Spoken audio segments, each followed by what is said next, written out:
You don't belong in first class, sweetie. Christmas charity doesn't extend to fake tickets." The words sliced through the holiday cheer like a blade through wrapping paper. Sandra Martinez, lead flight attendant of Coastal Airlines Flight 447, didn't whisper it. She announced it loud enough for every passenger sipping champagne to hear. What Sandra didn't know was that the black teenager in the oversized Christmas hoodie standing in front of her was about to cost her everything. And in exactly 14 minutes, when that private jet touched down on the tarmac in London, the girl's father would shut down her entire career with a single phone call. Christmas Eve, 30,000 feet above the Atlantic Ocean. The cabin lights dimmed to a warm amber glow, casting long shadows across the luxury interior of Flight 447. Outside the windows, stars twinkled like diamonds against the infinite black canvas of the night sky. Inside, the atmosphere should have been magical, should have been filled with the excitement of families heading to London for Christmas morning, should have been peaceful. Instead, it was about to become a nightmare. The girl in the red Christmas hoodie stood perfectly still in the first-class aisle, her hands at her sides, her breathing controlled despite the public humiliation. Her name was Amara Johnson, though Sandra Martinez didn't bother to ask. To Sandra, she was just another problem to be solved, another disruption to be removed, another black face that didn't belong in her pristine first-class cabin. What Sandra couldn't see, what her prejudice blinded her to, was the quiet strength in Amara's dark eyes. The same eyes that had watched her father build a shipping empire from nothing. The same eyes that had learned to stay calm when adults showed their true colors. The same eyes that would soon watch Sandra's world crumble around her. "Ma'am," Amara said quietly, her voice steady despite the tremor she felt inside. "I think there's been a misunderstanding. This is my seat. I have my boarding pass right here." Sandra's lips curved into a smile that held no warmth. It was the kind of smile predators wore before they struck. Around them, other passengers pretended not to stare while hanging on every word. Some pulled out their phones discreetly, others shifted uncomfortably in their leather seats. A few nodded approvingly at Sandra's aggressive stance. The countdown had begun, though nobody knew it yet. 14 minutes until landing. 14 minutes until David Johnson's private jet would touch down and change everything. 14 minutes until the most powerful shipping magnate in the Western Hemisphere would discover that his daughter had been treated like a criminal at 30,000 feet. Sandra leaned forward close enough that Amara could smell her coffee breath. "Listen carefully, little girl. I've been flying these routes for 15 years. I know exactly what I'm looking at." The cabin fell silent.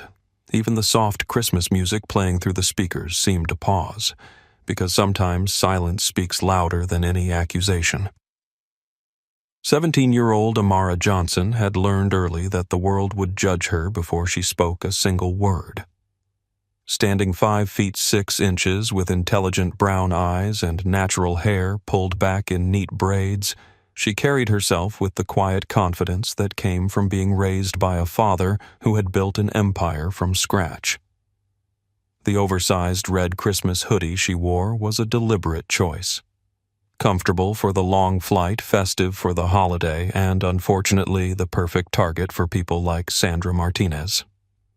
Amara's journey to this moment began 12 hours earlier in her father's penthouse apartment overlooking Central Park. She had been packing for what was supposed to be a surprise Christmas reunion in London. David Johnson. Her father had been in Europe for 3 months, finalizing the acquisition of the largest shipping company in Northern Europe. It would make Johnson Global Logistics the undisputed leader in international freight, worth an estimated $12 billion. But Amara didn't think about her father's wealth as she packed her simple clothes into a designer backpack she'd owned for years. She thought about surprising him on Christmas morning, about seeing his face when she knocked on his hotel room door, about finally having a normal Christmas together after years of business trips and boardroom meetings. The gray sweatpants she wore were soft and broken and perfect for a transatlantic flight. Her sneakers looked scuffed and ordinary to anyone who didn't recognize the limited edition design that cost more than most people's monthly rent. She preferred it this way, flying under the radar, blending in, not drawing attention to the fact that her father could buy and sell most of the people around her.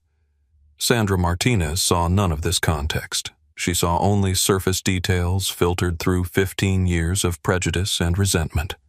38 years old with bleached blonde hair pulled back in a severe bun, Sandra had worked for Coastal Airlines since she was 23.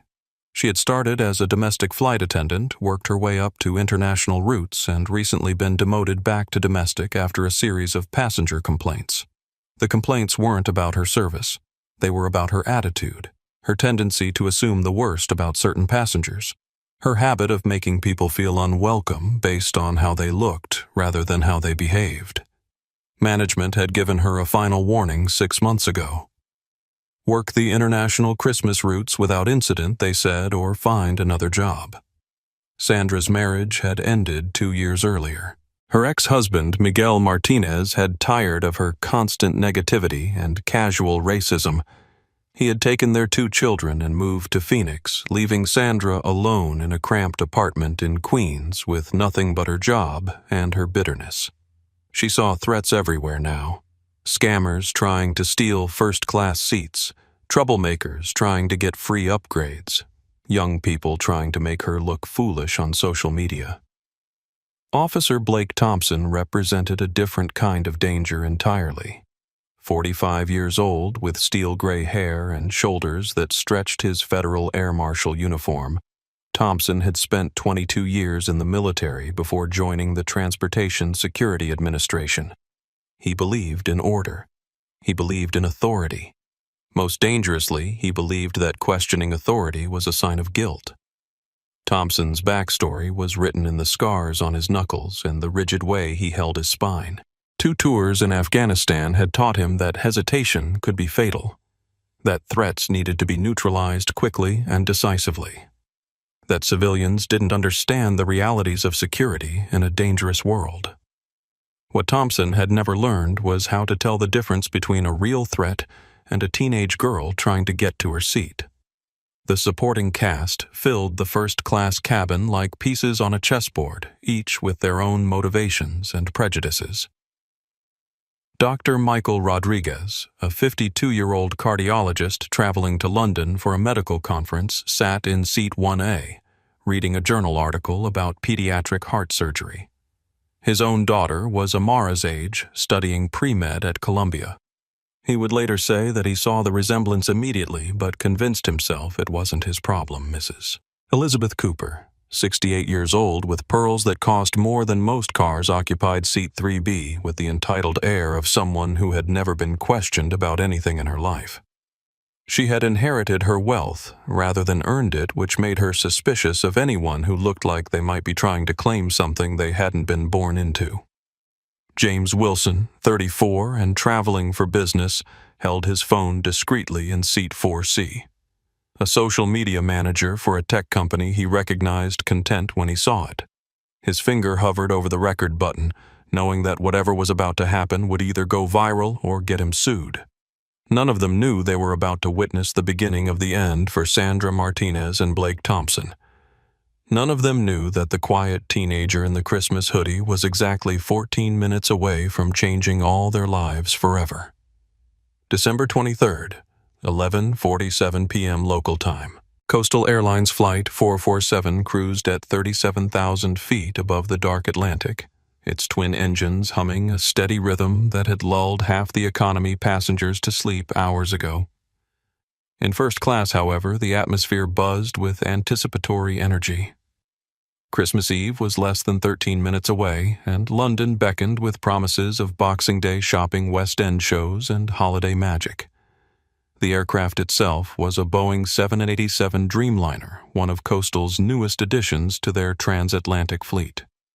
The first-class cabin featured 12 seats arranged in a 1-2-1 configuration, each offering direct aisle access and enough privacy for passengers to conduct business or sleep without interruption. The leather seats cost more than many people's annual salaries and reclined into fully flat beds with Egyptian cotton linens. Soft lighting mimicked the progression of a natural day currently dimmed to encourage rest during the overnight flight. The cabin's temperature was kept at a precise 68 degrees Fahrenheit, cool enough to be comfortable but warm enough to prevent complaints. Hidden speakers played a carefully curated playlist of holiday classics performed by the London Symphony Orchestra, the volume low enough to be ambient but clear enough to remind everyone of the approaching celebration. The galley areas at the front and rear of the first-class section gleamed with polished steel and warm wood accents. Crystal glassware caught the light as flight attendants prepared for the pre-landing service. Bottles of champagne chilled in ice buckets, their labels facing outward to display the premium brands that justified the four-figure ticket prices. Outside the oval windows, the night sky stretched endlessly in all directions. No cities below, no ships on the ocean's surface, just the vast darkness that made air travel feel like temporary suspension between worlds. The stars above seemed close enough to touch their light refracted through the double-paned glass to create tiny rainbows that danced across the cabin walls. It was the kind of setting that usually brought out the best in people. The magic of flight.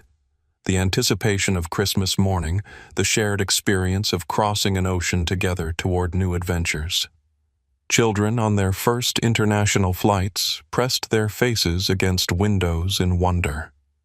Adults smiled at strangers and shared stories of holiday plans. Even the most jaded business travelers found themselves softened by the approaching celebration. But magic requires belief, and some hearts are too hardened by prejudice to let wonder take root. For Sandra Martinez, the beautiful cabin was just another workplace filled with potential problems. The expensive furnishings were things to be protected from passengers who might not deserve them. The holiday music was background noise to be ignored while she focused on maintaining control over her domain. The passenger manifest told its own story of Christmas travel dreams.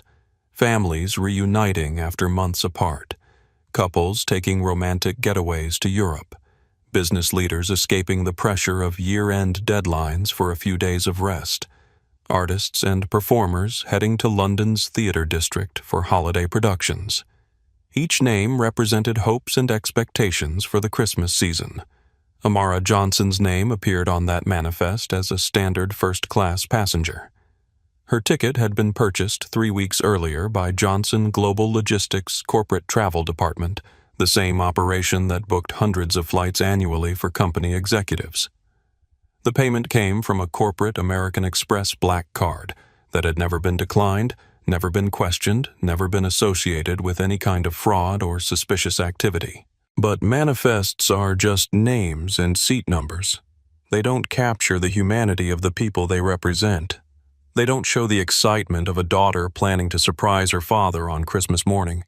They don't reveal the love that motivated a 17-year-old to spend her winter break crossing the Atlantic alone just to share a holiday meal. In the cargo hold below Christmas presents wrapped in gold and silver paper shared space with business documents and traveler's luggage. Among them, a small wrapped box containing a vintage compass that Amara had found in an antique shop in Greenwich Village. She had spent 3 weeks searching for the perfect gift for a man who seemed to have everything.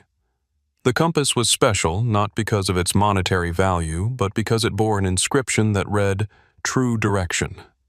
She thought her father would appreciate both the nautical connection to his shipping business and the deeper meaning about staying true to one's moral compass. The irony was not lost that while this thoughtful gift flew in the darkness below its giver, was about to become the victim of people who had lost their own moral direction entirely.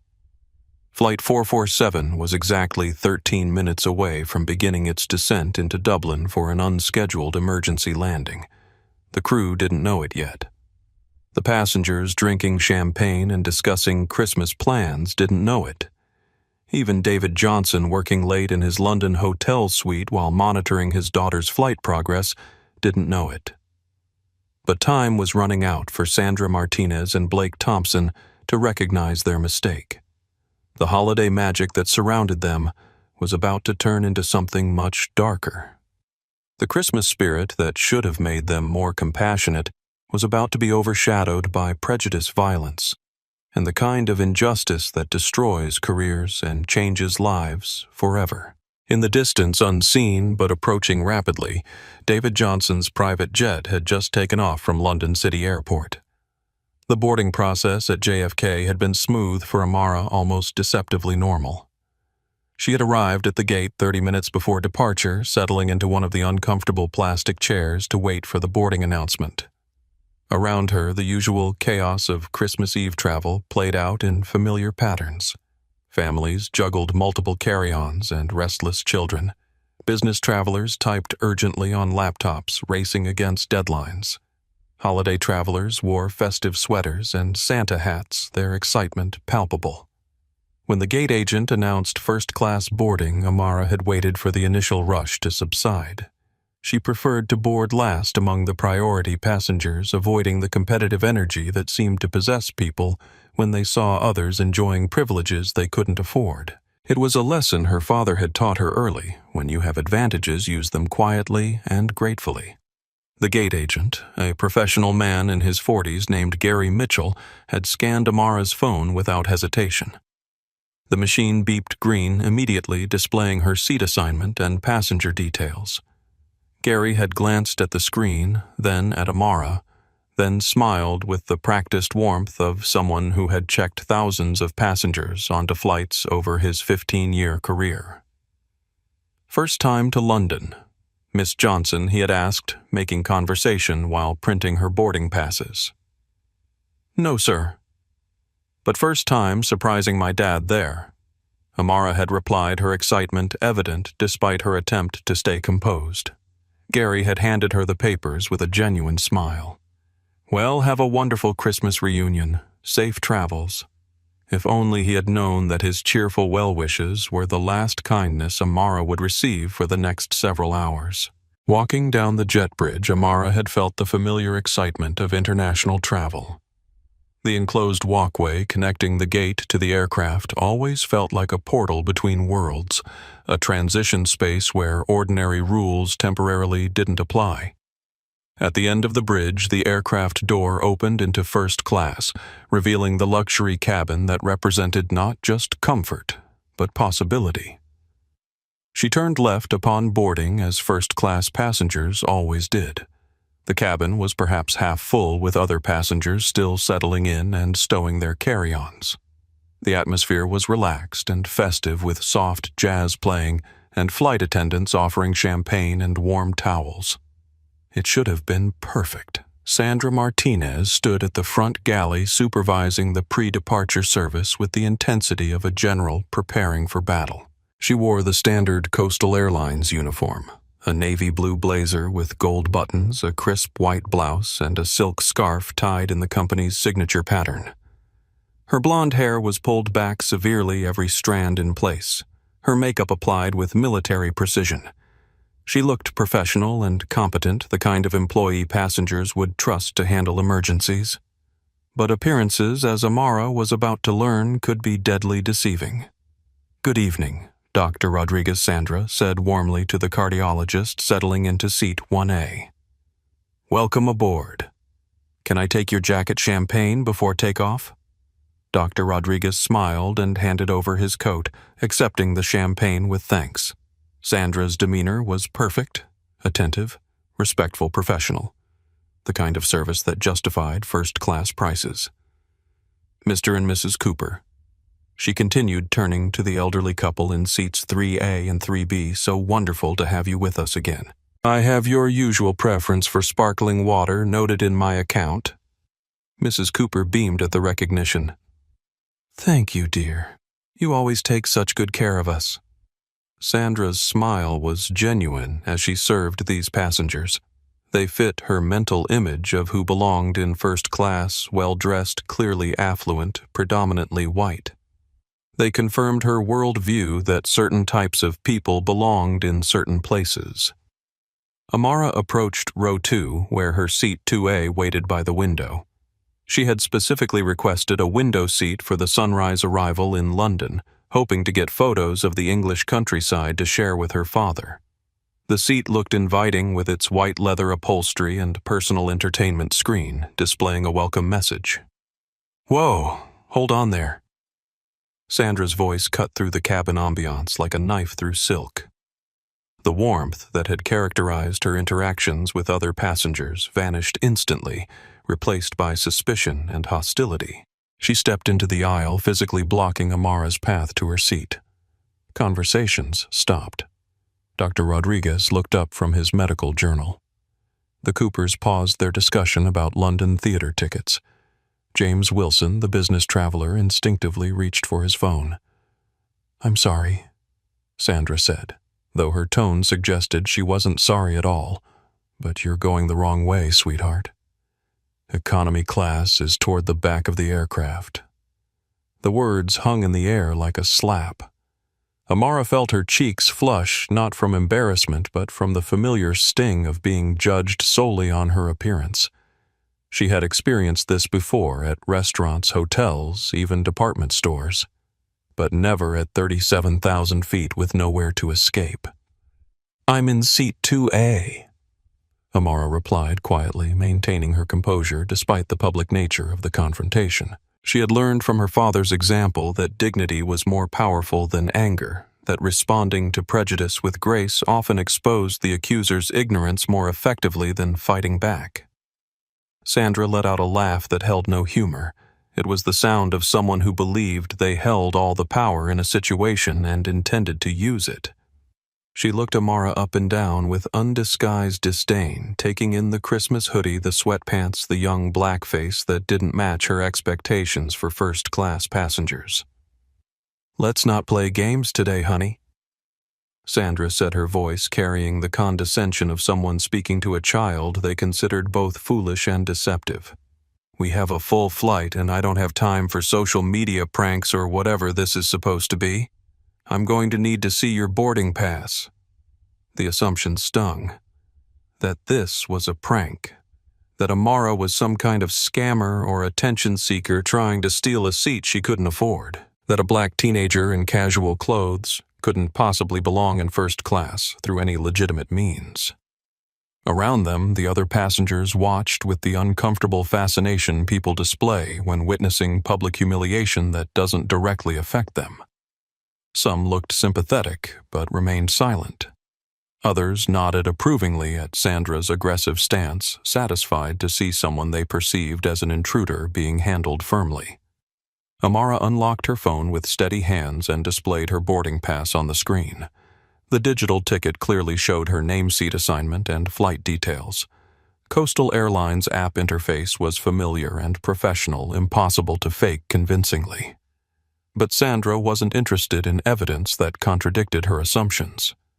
Instead of examining the boarding pass carefully, she snatched the phone from Amara's hands with a roughness that spoke to her growing irritation at having her authority questioned. "This could be anything," Sandra declared, studying the screen with theatrical skepticism. "Screenshots, photo editing. There are apps that can fake boarding passes. I've seen it all before.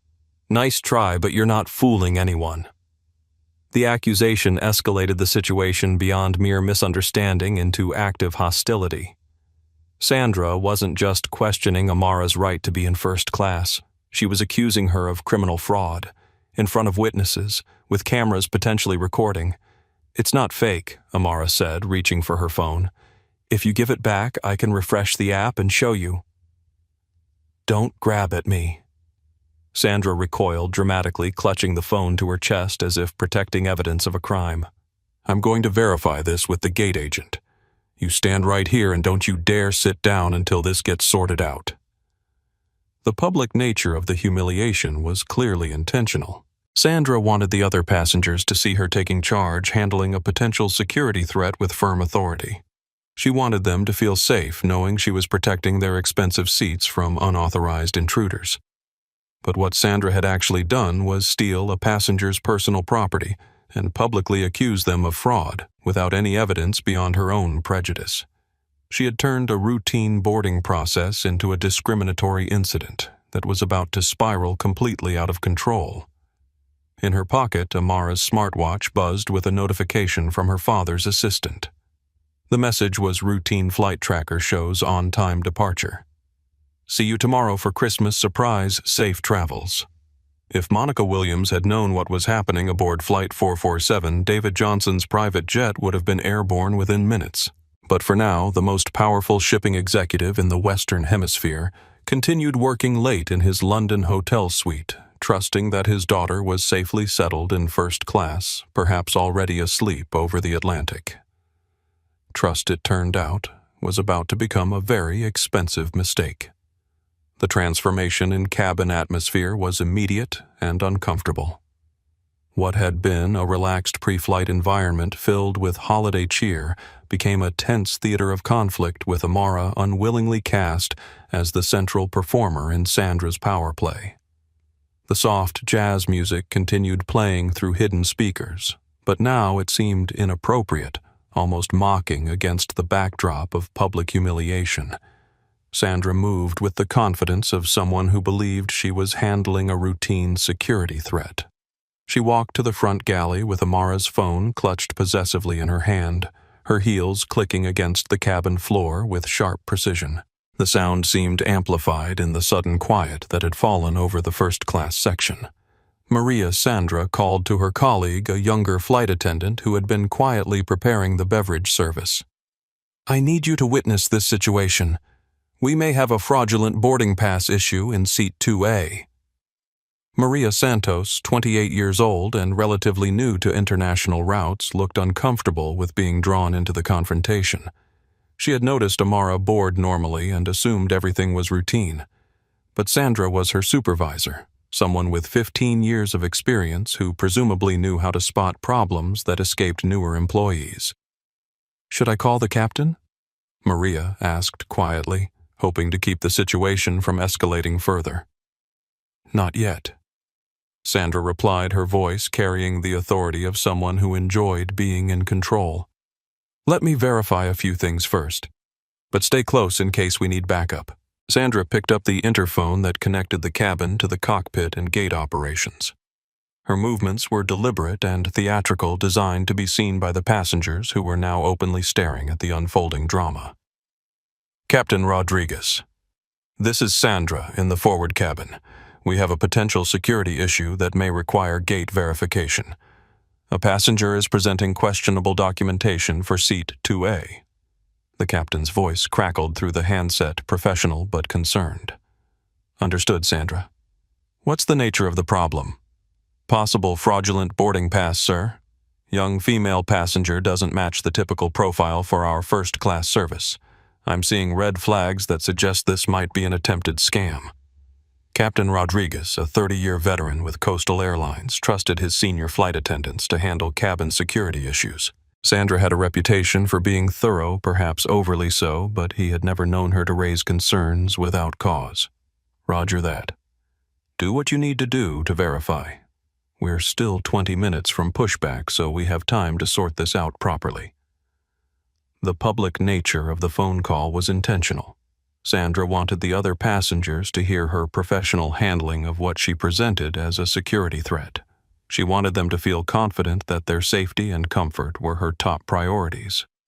Dr. Rodriguez shifted uncomfortably in his seat, finally looking up from his medical journal to observe the situation directly. Something felt wrong to him, not about Amara's presence, but about Sandra's aggressive approach. In his medical training, he had learned to gather evidence before making diagnoses. Sandra seemed to be doing the opposite, reaching conclusions first, and seeking evidence to support them afterward. Mrs. Cooper, however, nodded approvingly at Sandra's decisive action. In her worldview, certain types of people belonged in certain places, and challenges to that order needed to be met with firm resistance. She had no sympathy for young people who tried to claim privileges they hadn't earned through proper channels. James Wilson continued to hold his phone discreetly, his finger hovering over the record button. His social media instincts told him that whatever was happening had the potential to go viral, but his business sense warned him that recording without consent could create legal problems. For now, he waited and watched. Meanwhile, Amara stood in the aisle where Sandra had commanded her to wait, feeling the eyes of strangers judging her worth as a human being. The humiliation was familiar, but never easier to endure. She had experienced versions of this scenario throughout her life, being followed in department stores, questioned at hotels, challenged at restaurants, but never with such a captive audience and never with such high stakes. Her father had taught her to respond to prejudice with dignity rather than anger. When people show you their character, he often said, believe them the first time. But don't let their character diminish yours. The advice had served her well in previous encounters, but this situation felt different, more public, more dangerous. Sandra returned from the galley with Amara's phone still in her possession, her expression set in the satisfied look of someone who believed she was solving a problem rather than creating one. "I've spoken with the captain," she announced, speaking loudly enough for nearby passengers to hear. "He's authorized me to verify your documentation before we proceed. This is standard protocol for questionable boarding passes." The word questionable hung in the air like an accusation. Sandra made it sound like Amara was already guilty of something, that the verification process was just a formality before confirmation of wrongdoing. "Ma'am," Amara said quietly, maintaining her composure despite the growing stress of the situation. "If you'll just check your passenger manifest, you'll see that my name is listed for seat 2A. Amara Johnson. The ticket was purchased 3 weeks ago through Johnson Global Logistics." The mention of her father's company should have been enough to end the confrontation immediately. Johnson Global Logistics was one of Coastal Airlines' corporate clients, booking hundreds of flights annually for company executives and their families. Any experienced flight attendant should have recognized the name and realized their mistake. But Sandra was too invested in her narrative to consider evidence that contradicted it. She had already decided that Amara was a scammer, and confirmation bias prevented her from processing information that challenged that assumption. "Anyone can make up company names," Sandra replied dismissively. "I've seen passengers claim to work for Fortune 500 companies, government agencies, even the royal family. Usually it's young people looking for social media content or trying to impress their friends." The casual racism in her response was unmistakable. The assumption that a black teenager couldn't legitimately have connections to corporate executives. The belief that claims of affluence from someone who looked like Amara must be fabricated for attention. Dr. Rodriguez finally spoke up, his voice carrying the authority of someone accustomed to being listened to in crisis situations. "Ma'am, perhaps we could simply check the passenger manifest to resolve this quickly. I'm sure it would only take a moment." Sandra turned to face him with barely concealed irritation at having her authority questioned by a passenger, even one traveling in first class. "Sir, I appreciate your concern, but I'm following proper security protocols. This situation requires thorough verification." "It requires common sense," Dr. Rodriguez replied firmly. "This young lady boarded. Normally, she has documentation and she's asking for nothing more than access to her assigned seat. Perhaps we're making this more complicated than necessary." The support from an older, respected passenger should have given Sandra pause to reconsider her approach. Instead, it made her more defensive and determined to prove she was right. In her mind, the passengers were ganging up against her authority, making it even more important to assert control over the situation. "I've been doing this job for 15 years, Sandra said, her voice rising slightly with frustration. "I know how to spot problems that others might miss. This passenger is presenting red flags that can't be ignored simply because she seems polite." The phrase "seems polite" carried unmistakable implications. That Amara's calm demeanor was somehow deceptive. That politeness from someone who looked like her was suspicious rather than admirable. That her very composure was evidence of guilt rather than innocence. Around the cabin, passengers were beginning to choose sides. Some supported Sandra's authoritative handling of what she presented as a security issue. Others felt uncomfortable with the aggressive treatment of a teenager who appeared to be doing nothing wrong. The Christmas spirit that should have made everyone more charitable was being overshadowed by prejudice and fear. Time was running out for cooler heads to prevail. Sandra had committed herself to a course of action that could only end in one of two ways: vindication through proof of Amara's guilt, or humiliation through exposure of her own prejudice. Unfortunately for everyone involved, Sandra was too invested in being right to consider the possibility that she might be catastrophically wrong. In London, David Johnson checked his watch and smiled, thinking about surprising his daughter at breakfast in just a few hours. He had no idea that those hours would instead be spent in hospital waiting rooms, courtrooms, and meetings with lawyers who specialized in civil rights violations.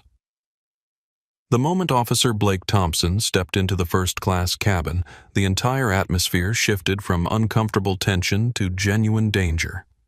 His presence brought with it the weight of federal authority and the implicit threat of force that changed every calculation in the equation Sandra had been building.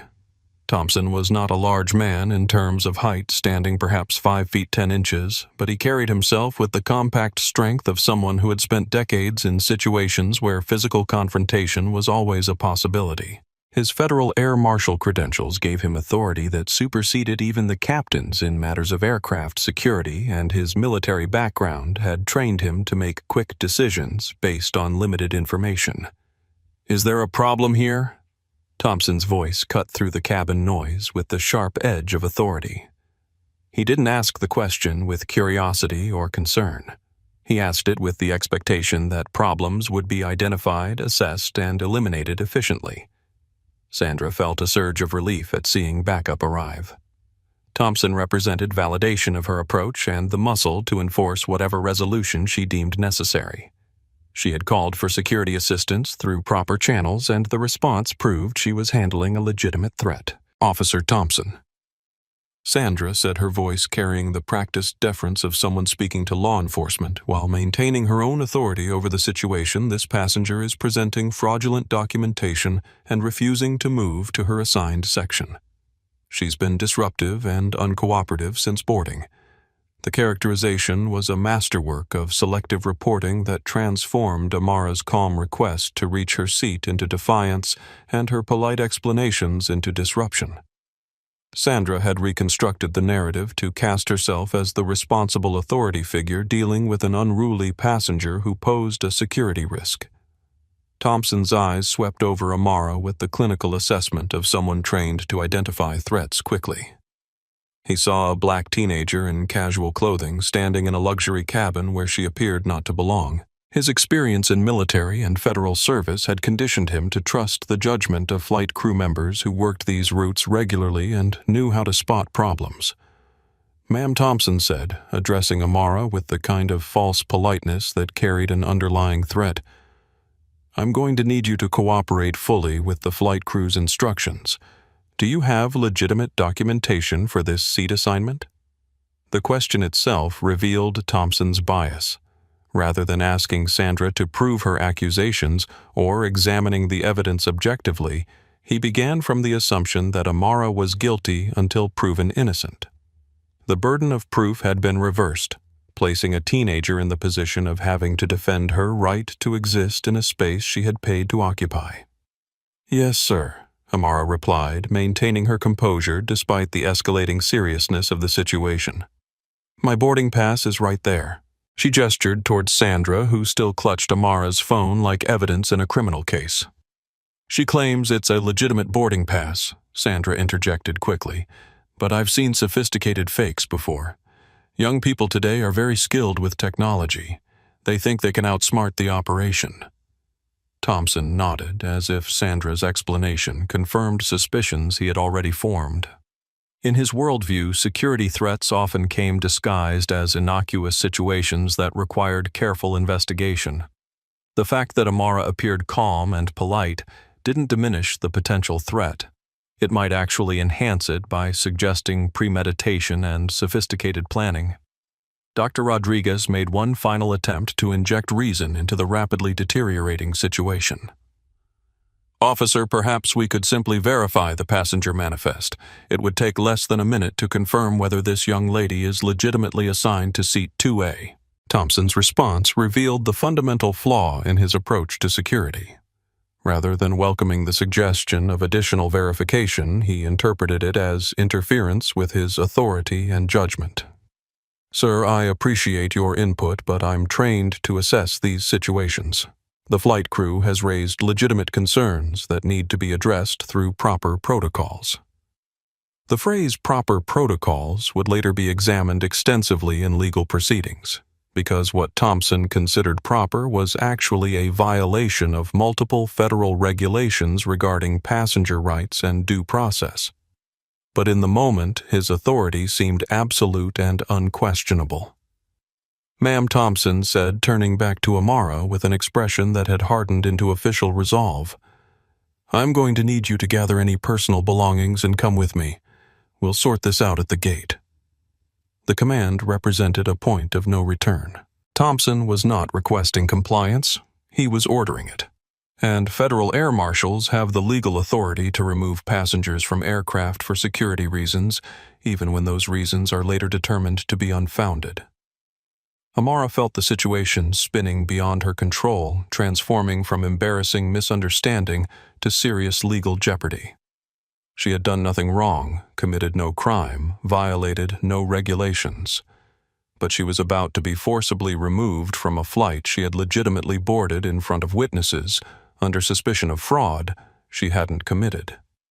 "Sir, I haven't done anything wrong," she said, her voice still calm but carrying a note of desperation that reflected her growing understanding of how badly this situation was deteriorating.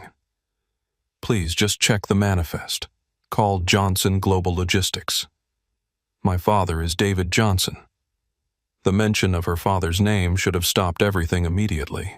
David Johnson was not just wealthy, he was famous within transportation and logistics circles. His company was regularly featured in business publications, and his acquisition deals made headlines in financial news. Any experienced airline employee should have recognized the name. But Thompson, like Sandra before him, was too committed to his initial assessment to process information that contradicted it. In his experience, people who claimed powerful connections were usually lying, and the more desperate they became, the more elaborate their stories grew. "Ma'am, you need to come with me right now. Any further resistance will be treated as interference with a federal officer." The threat was clear and absolute. Comply or face criminal charges in addition to removal from the flight. For a 17-year-old girl who had done nothing more than try to reach her assigned seat, the choice seemed impossible. But sometimes impossible choices lead to unimaginable consequences. The transformation from verbal confrontation to physical violence happened with the sudden brutality that characterizes most real-world conflicts. There was no dramatic buildup, no extended negotiation, no opportunity for cooler heads to prevail. One moment Amara was standing in the aisle trying to explain her legitimate right to be there. The next, she was fighting for her basic dignity and physical safety. "I'm not resisting," Amara said, her voice carrying a tremor that reflected her growing fear of how rapidly the situation was escalating beyond reason. "I just want to show you that my ticket is real. Please just check your arrangement." Thompson had already decided that Amara's continued presence in first class represented a security threat that needed immediate resolution. In his training, both military and federal, he had learned that hesitation in the face of potential threats could lead to catastrophic consequences. Better to act decisively and sort out details later than to allow situations to deteriorate beyond control. "Ma'am, you have 3 seconds to start moving toward the exit or I'm going to assist you," Thompson said, his hand moving instinctively toward the restraints on his belt. The gesture was automatic, conditioned by years of training that emphasized physical control over verbal negotiation. The 3-second ultimatum revealed everything wrong with Thompson's approach to the situation. He had made no effort to verify Sandra's accusations independently. He had not examined Amara's documentation. He had not checked the passenger manifest or contacted the airline's customer service. He had simply accepted the word of a flight attendant who had already demonstrated clear bias and was now demanding compliance through threat of force. "Sir, please, doctor, Rodriguez interjected one final time, his medical training making him sensitive to the stress indicators he could see building in everyone involved. "This is escalating unnecessarily. Can't we simply—" "Sir, I'm going to need you to stay in your seat and let me handle this." Thompson cut him off with the sharp authority of someone who brooked no interference with his decisions. "This is a federal security matter." The phrase federal security matter transformed what should have been a customer service issue into something that sounded like national security.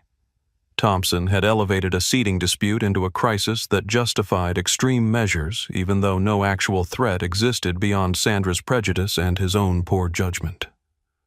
Amara looked around the cabin, desperately hoping that someone with common sense would step forward to stop what was clearly becoming an abuse of authority.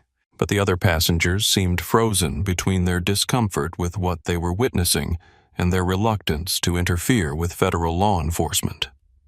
Mrs. Cooper actually nodded approvingly at Thompson's firm handling of what she perceived as a security threat. In her worldview, young people who challenged authority needed to be taught respect through decisive action. The fact that Amara had remained polite and calm throughout the confrontation didn't register as evidence of innocence. It registered as evidence of cunning. James Wilson finally made his decision about recording, pulling out his phone and starting to capture video discreetly. His instincts told him that whatever happened next would be significant enough to justify the legal risks of recording without consent. He positioned the phone to capture the scene while appearing to simply check messages. "Time's up," Thompson announced, reaching for Amara's arm with the efficiency of someone who had performed similar actions countless times in his military and federal career. "Let's go." The moment his hand made contact with Amara's arm, everything changed irrevocably. What had been a civil dispute became a physical confrontation with a federal officer. What had been a customer service issue became a criminal justice matter. What had been a misunderstanding became a civil rights violation that would eventually cost careers, trigger federal investigations, and destroy lives. Amara's instinctive response was to pull away from Thompson's grip, not out of defiance, but from the natural human reaction to unwanted physical contact. She had been raised by parents who taught her that her body belonged to her, that she had the right to refuse unwanted touching, that physical space was a boundary that should be respected.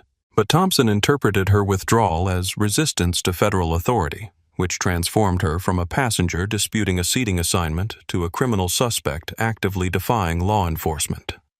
In his training and experience, resistance needed to be overcome immediately and decisively to prevent escalation into more serious threats. "She's resisting." Sandra called out, her voice carrying satisfaction at seeing her judgment validated by Amara's apparent defiance. "I told you she was going to be a problem." The declaration became a self-fulfilling prophecy. By labeling Amara's natural response as resistance, Sandra provided Thompson with the justification he needed to escalate his use of force.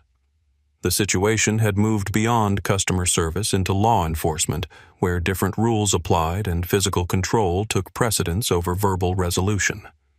Thompson's military training kicked in with automatic efficiency. He swept Amara's legs while maintaining his grip on her arm, a textbook maneuver designed to bring suspects under control quickly and decisively. The technique was appropriate for armed combatants or dangerous criminals. It was catastrophically inappropriate for a 17-year-old girl disputing a seating assignment. Amara hit the carpeted floor of the first-class aisle with a heavy impact that knocked the breath from her lungs and sent a shock of pain through her hip and shoulder. The sound of her body hitting the ground was dull and final, like a door slamming shut on any possibility of peaceful resolution. "Stop!" Dr. Rodriguez called out, his medical instincts overriding his reluctance to interfere with federal authority. "She's just a child." But Thompson was already moving to the next phase of his restraint protocol. He dropped to one knee, pressing it into the small of Amara's back, while pulling her arms behind her with enough force to make her shoulders scream in protest. The handcuffs came out with the metallic efficiency of tools that had been used too many times in similar situations. "I can't breathe." Amara gasped her words, muffled by the carpet and distorted by the weight pressing down on her lungs. "Please, you're hurting me." The plea should have stopped everything immediately. Federal regulations required officers to respond to claims of breathing difficulty with immediate medical assessment. But Thompson had committed to a course of action that seemed to require completion regardless of new information or changing circumstances. The handcuffs clicked shut with mechanical precision, ratcheting tight against Amara's wrists with enough pressure to immediately restrict blood flow. Thompson had not adjusted them for her smaller frame, and the standard restraints designed for adult male suspects bit deep into her skin, leaving marks that would be visible for weeks afterward. "Stop resisting, and this will be over quickly," Thompson announced for the benefit of the watching passengers, though Amara had stopped moving entirely beneath his weight. The phrase was part of his trained script for subduing suspects, but it created a false narrative about her behavior that would be repeated in incident reports and legal documents. Sandra watched the physical restraint with vindicated satisfaction. In her mind, Amara's violent removal proved that her initial suspicions had been correct. The teenager's calm demeanor and polite requests had been deceptive, masking the kind of person who would physically resist federal authority when challenged.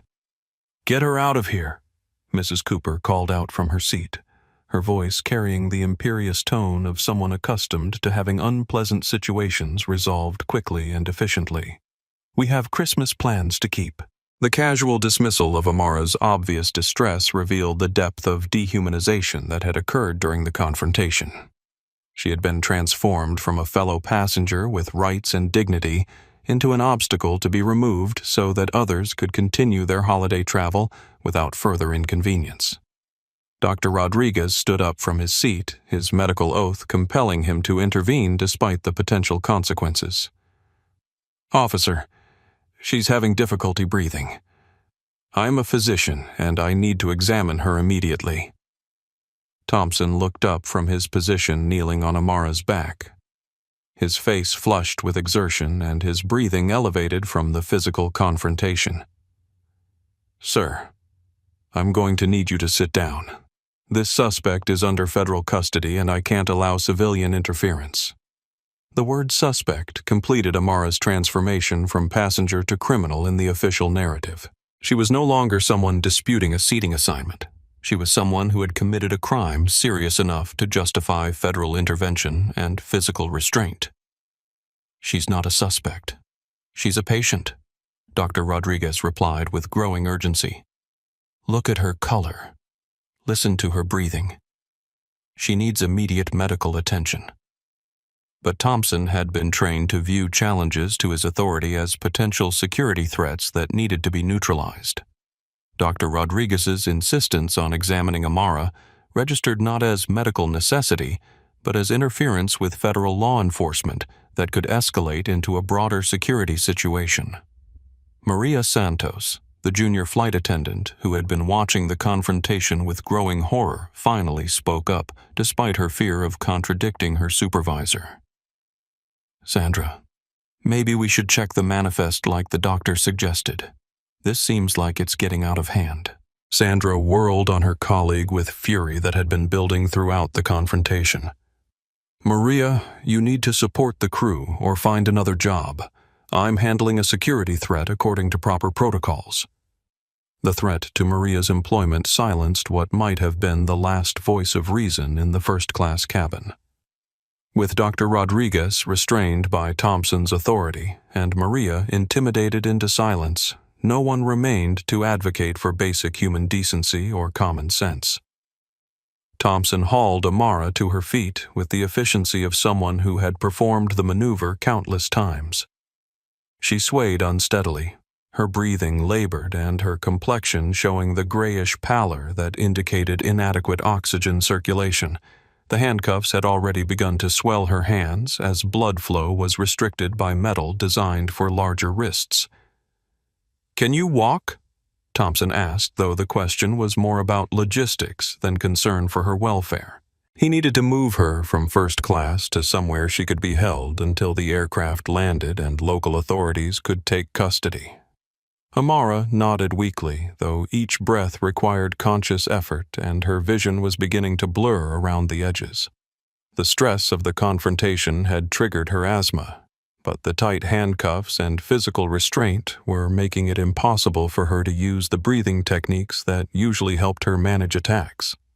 As Thompson began to march her toward the rear of the aircraft, James Wilson continued recording discreetly, capturing video that would later be viewed millions of times and analyzed by civil rights attorneys, federal investigators, and medical experts who would testify about the clear signs of distress that everyone in the cabin should have recognized. The last thing Amara saw before being led away from first class was Sandra's satisfied smile and Mrs. Cooper's approving nod. She had been judged, convicted, and sentenced by people who knew nothing about her except the color of her skin and their assumptions about where she belonged. Behind them, Dr. Rodriguez sat back down heavily, his face pale with the recognition that he had just witnessed something that violated every principle of justice and human dignity he had spent his career upholding. The Christmas music continued playing softly through the cabin speakers, but the holiday magic was gone, replaced by something much darker that would haunt everyone involved for years to come. The galley area at the rear of first class became Amara's prison, though Thompson preferred to think of it as a temporary holding area where security threats could be contained until proper disposal. The space was cramped and utilitarian, designed for food service rather than human occupancy, with sharp corners and hard surfaces that would become increasingly dangerous as Amara's medical condition deteriorated. Thompson positioned her on a small jump seat typically used by flight attendants during takeoff and landing, but the handcuffs made it impossible for her to sit comfortably or safely. Her arms, pulled behind her back and secured with restraints designed for adult male suspects, forced her into an unnatural posture that put additional strain on her already compromised breathing. Sir Maria Santos approached hesitantly, her professional training as a flight attendant conflicting with her fear of contradicting federal authority. "Maybe I should get the medical kit. She doesn't look well." Thompson's response revealed the fundamental flaw in his approach to security. Rather than welcoming additional safety measures, he interpreted Maria's concern as questioning of his judgment and expertise. "Ma'am, I appreciate your concern, but I'm trained to assess suspect medical status. She's displaying typical resistance behaviors designed to avoid consequences for her actions." The clinical description transformed Amara's obvious medical distress into a manipulative performance, allowing Thompson to dismiss clear signs of crisis as evidence of guilt rather than innocence. In his experience, suspects often claimed medical problems to avoid prosecution or generate sympathy from observers. But Amara's condition was deteriorating rapidly beyond any possibility of performance. Her breathing had become increasingly labored, with each inhalation requiring visible effort and producing minimal oxygen exchange. The stress-induced asthma attack triggered by the physical confrontation was being exacerbated by the tight handcuffs restricting blood flow and the unnatural position forcing her chest into compression. Sandra joined them in the galley area, her expression showing satisfaction at seeing the situation resolved through decisive action.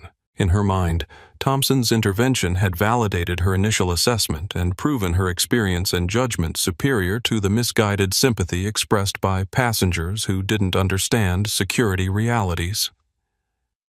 "How long until we can get her off my aircraft?" Sandra asked Thompson, as if Amara were cargo to be unloaded rather than a human being in medical distress. "Captain says about 10 minutes until we can return to the gate," Thompson replied.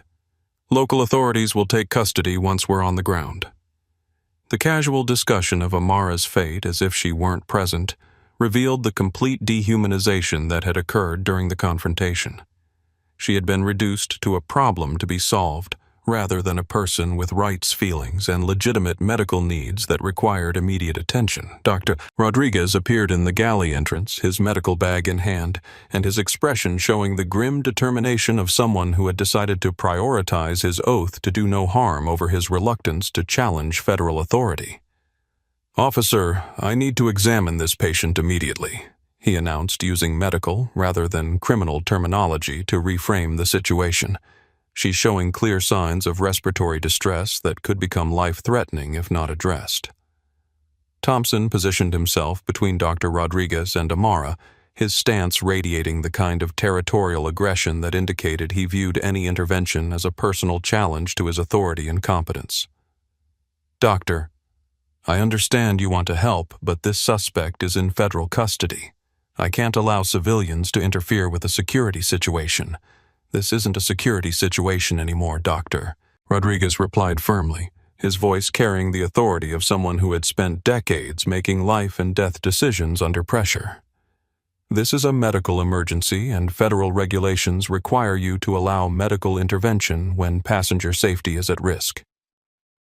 The mention of federal regulations should have given Thompson pause to reconsider his approach, but his training had emphasized the importance of maintaining control over security situations once they began. Backing down or allowing outside interference could be interpreted as weakness that might encourage further challenges to his authority.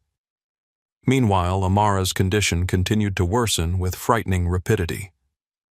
Her lips, which had been pink when she boarded the aircraft, were now taking on the bluish tint that indicated inadequate oxygen circulation. Her breathing had become shallow and rapid, the kind of respiratory pattern that medical professionals recognize as a precursor to complete respiratory failure. The handcuffs were cutting off circulation to her hands, causing them to swell and turn purple in a way that would have been immediately obvious to anyone looking for signs of distress rather than signs of resistance. But Thompson had been trained to focus on compliance and control rather than medical indicators, and Sandra's prejudice prevented her from recognizing symptoms that contradicted her narrative about Amara's deceptive behavior. "Please," Amara whispered, her voice barely audible over the aircraft's engine noise and the increasingly labored sound of her breathing. I can't breathe properly." The plea should have triggered immediate medical intervention according to federal aviation regulations, airline policies, and basic human decency. But Thompson had committed to a narrative that characterized any complaints from Amara as manipulative attempts to avoid consequences for her alleged crimes. "Ma'am, if you cooperate fully and stop trying to generate sympathy, this process will go much smoother for everyone involved." Thompson replied, his tone suggesting that her medical distress was entirely voluntary and could be resolved through better behavior. Dr. Rodriguez pushed past Thompson despite the potential legal consequences, his medical oath overriding his concern for federal authority when faced with obvious patient deterioration. He knelt beside Amara and immediately began assessing her condition with the rapid efficiency of someone trained to recognize emergency situations.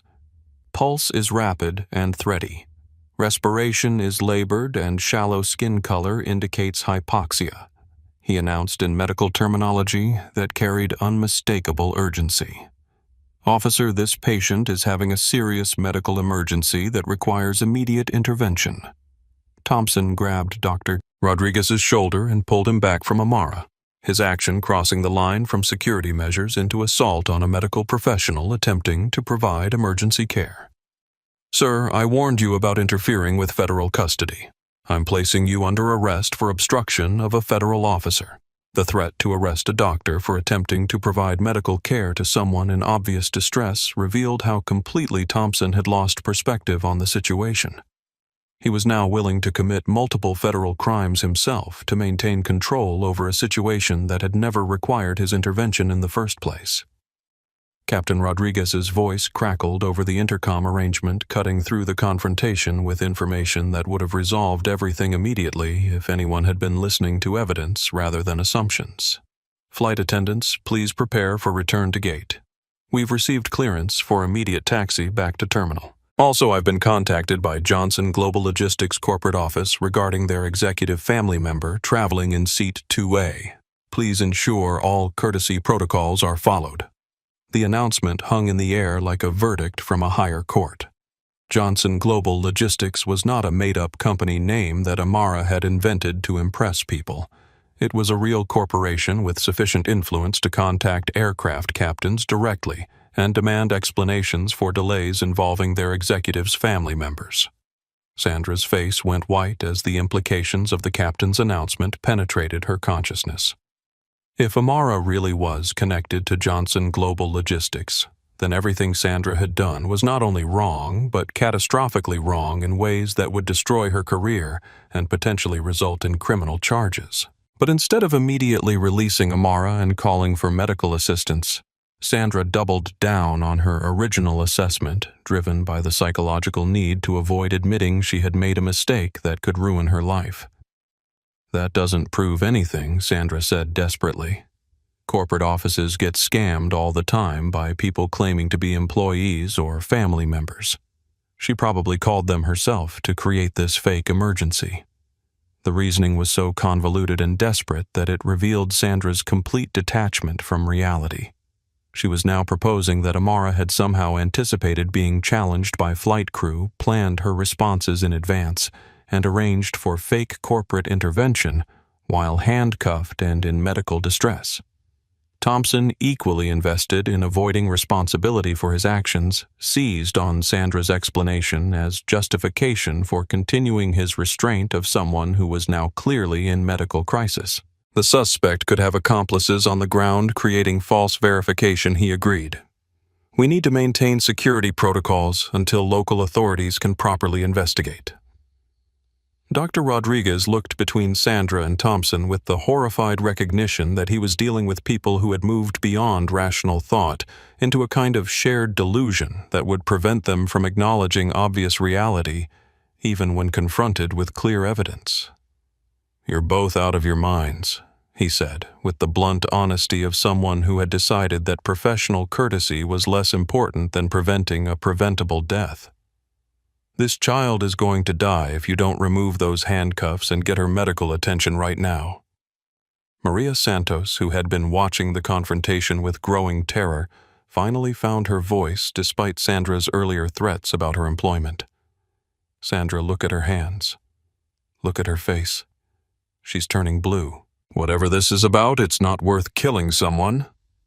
The word killing cut through the galley like a blade, forcing everyone to confront the potential consequences of their actions in terms that could not be rationalized or minimized.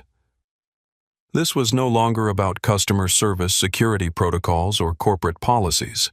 It was about life and death. But Sandra and Thompson had gone too far down their chosen path to turn back without admitting errors that would destroy their careers and potentially result in criminal prosecution. The psychological pressure to continue their course of action had become stronger than their ability to process new information or acknowledge their mistakes.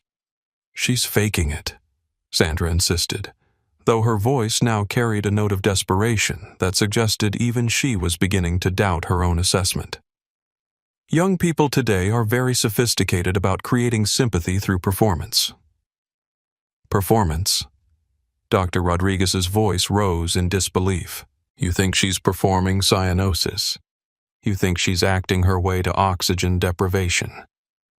The medical terminology highlighted the absurdity of Sandra's position, but people who are psychologically invested in wrong decisions often become more resistant to evidence as the stakes increase, rather than more willing to change course.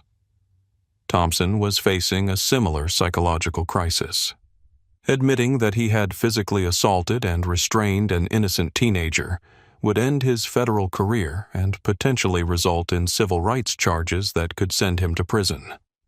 The pressure to justify his actions had become overwhelming, driving him to seek evidence that supported his narrative rather than evidence that revealed the truth.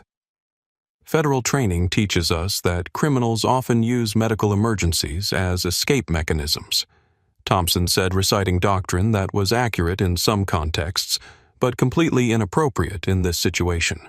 Suspects claim heart attacks, seizures, breathing problems, anything to avoid consequences. "This isn't a claim," Dr. Rodriguez replied with mounting frustration at the willful blindness he was witnessing. "This is observable medical reality. Her oxygen saturation is dropping, her circulation is compromised, and her respiratory arrangement is failing. These are not symptoms that can be faked, but facts had become irrelevant to people who had too much invested in being right, to admit they might be wrong. Sandra and Thompson were now facing a choice between acknowledging their mistakes and allowing someone to die rather than admit error. For people whose identities were built around being authority figures who made correct decisions, the psychological pressure to choose the second option was becoming overwhelming. James Wilson continued recording from his position near the galley, his phone capturing video that would later be analyzed by medical experts, legal scholars, and civil rights investigators. His footage would provide undeniable documentation of the deterioration in Amara's condition and the refusal of authority figures to provide assistance despite obvious medical emergency. The most damning evidence would be Thompson's next statement, delivered with the kind of bureaucratic detachment that treats human suffering as an administrative problem to be managed rather than a crisis to be resolved. Local authorities can determine her medical status once we're on the ground. Our priority is maintaining security until proper handover can be achieved. Dr. Rodriguez stood up slowly, his face showing the kind of moral exhaustion that comes from recognizing that some people will choose to be wrong rather than admit they were wrong, even when lives hang in the balance. "When this child dies," he said quietly, "and the world sees exactly how she died, I hope you both remember this moment. I hope you remember that you chose to be right instead of choosing to be human." The prophecy hung in the air like smoke from a crashed aircraft, filling the galley with the acrid smell of consequences that could no longer be avoided. The aircraft's intercom arrangement crackled to life with the mechanical urgency that accompanied genuine emergencies rather than routine announcements. Captain Rodriguez's voice carried a tension that immediately commanded the attention of everyone aboard Flight 447, transforming the cabin atmosphere from holiday relaxation to crisis management. "Ladies and gentlemen, we are declaring a medical emergency and will be making an immediate diversion to Dublin Airport. Please remain in your seats with safety belts fastened as we begin emergency descent procedures. Flight attendants, prepare for priority landing protocol." The announcement hit the first-class cabin like a thunderclap, instantly clarifying for everyone except Sandra and Thompson that Amara's medical distress was genuine enough to trigger international emergency procedures that would cost the airline thousands of dollars and create diplomatic complications with multiple air traffic control operations. Dr. Rodriguez felt a surge of relief that common sense had finally prevailed somewhere in the aircraft's command structure, but his medical assessment of Amara's condition told him that even emergency intervention might be too late. Her breathing had become increasingly shallow and erratic, the kind of respiratory pattern that preceded complete arrangement failure. "Captain's declaring medical emergency for a faker," Sandra said desperately, her voice now carrying the high-pitched quality that indicated someone whose grip on reality was slipping under pressure. "This is going to cost the company millions for nothing." But Captain Rodriguez had access to information that Sandra and Thompson had been ignoring or dismissing. The call from Johnson Global Logistics had not been routine corporate communication. It had been an urgent inquiry from one of the airline's most important clients about the welfare of a family member traveling under their account.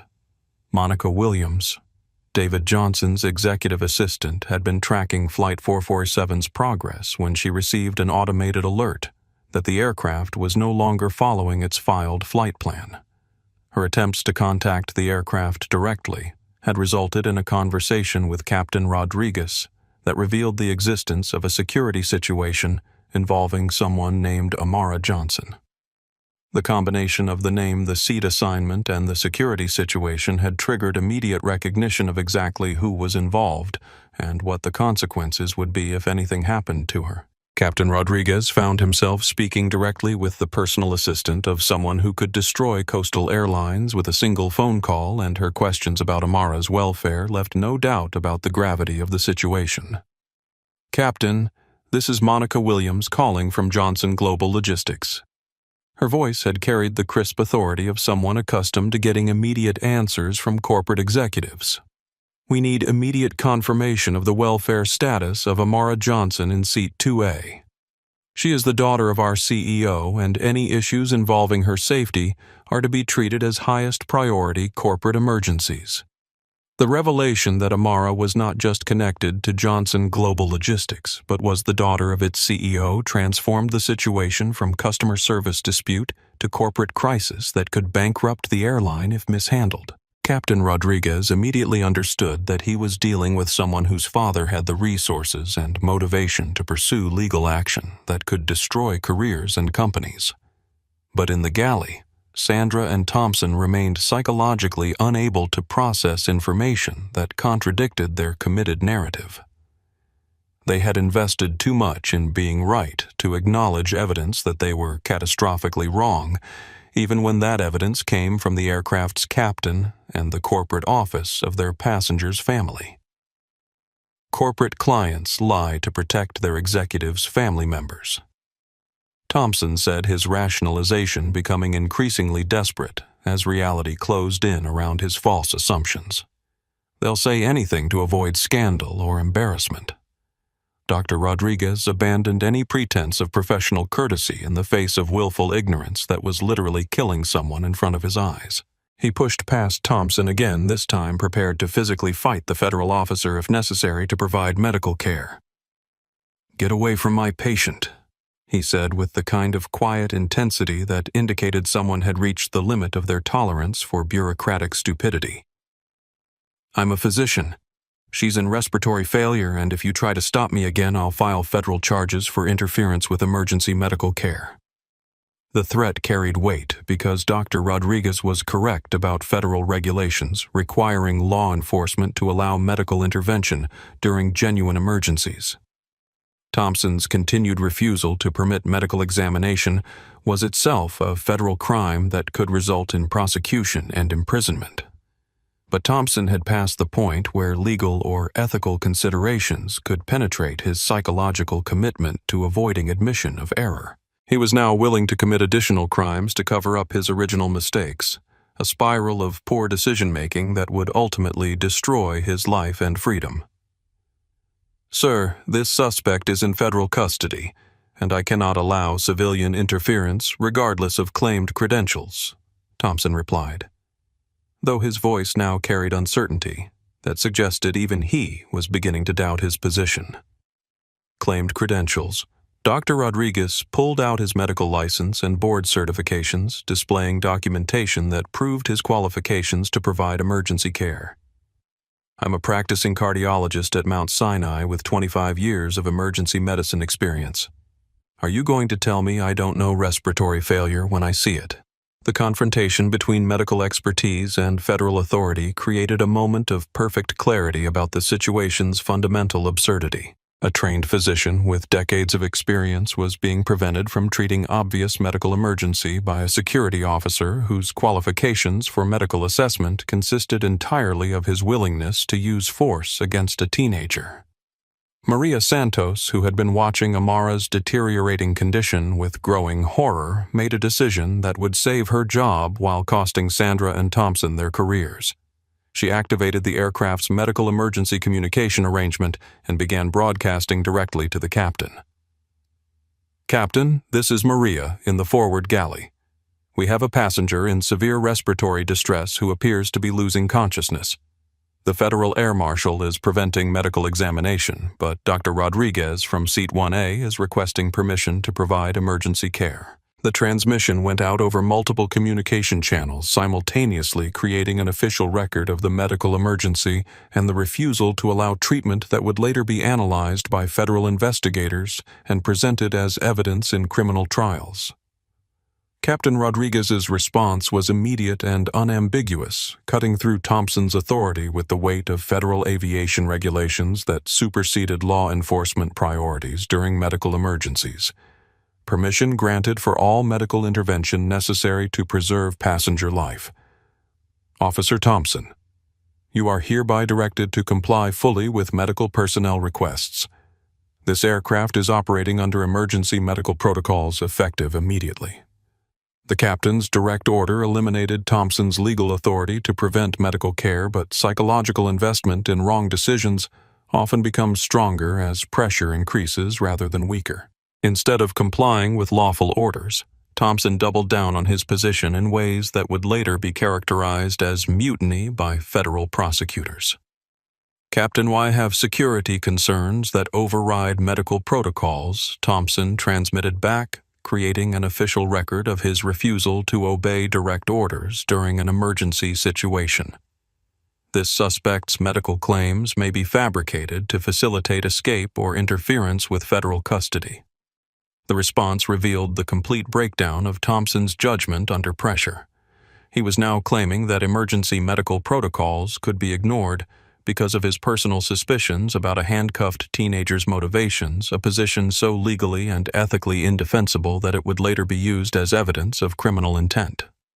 Dr. Rodriguez began his medical examination. Despite Thompson's continued interference, his professional competence providing stark contrast to the bureaucratic incompetence surrounding him. His assessment was rapid but thorough, confirming what had been obvious to anyone not blinded by prejudice or pride. Pulse weak and rapid blood pressure, dropping oxygen saturation critically low, he announced for the recording equipment that was capturing everything. Handcuffs are causing circulatory compromise, and the restraint position is restricting respiratory function. This patient needs immediate intervention or she will lose consciousness completely. The medical assessment provided objective documentation of exactly what was happening and why, creating evidence that would later be used to demonstrate that Amara's distress was genuine medical emergency rather than performance art designed to avoid consequences. But Sandra and Thompson had moved beyond the reach of evidence or reason into a psychological space where acknowledging error had become literally impossible. They were now trapped by their own pride and prejudice into a course of action that would destroy their lives while potentially ending Amara's. "She's still conscious," Sandra said, grasping at any detail that might support her narrative of deception. "If this was real, wouldn't she have passed out by now?"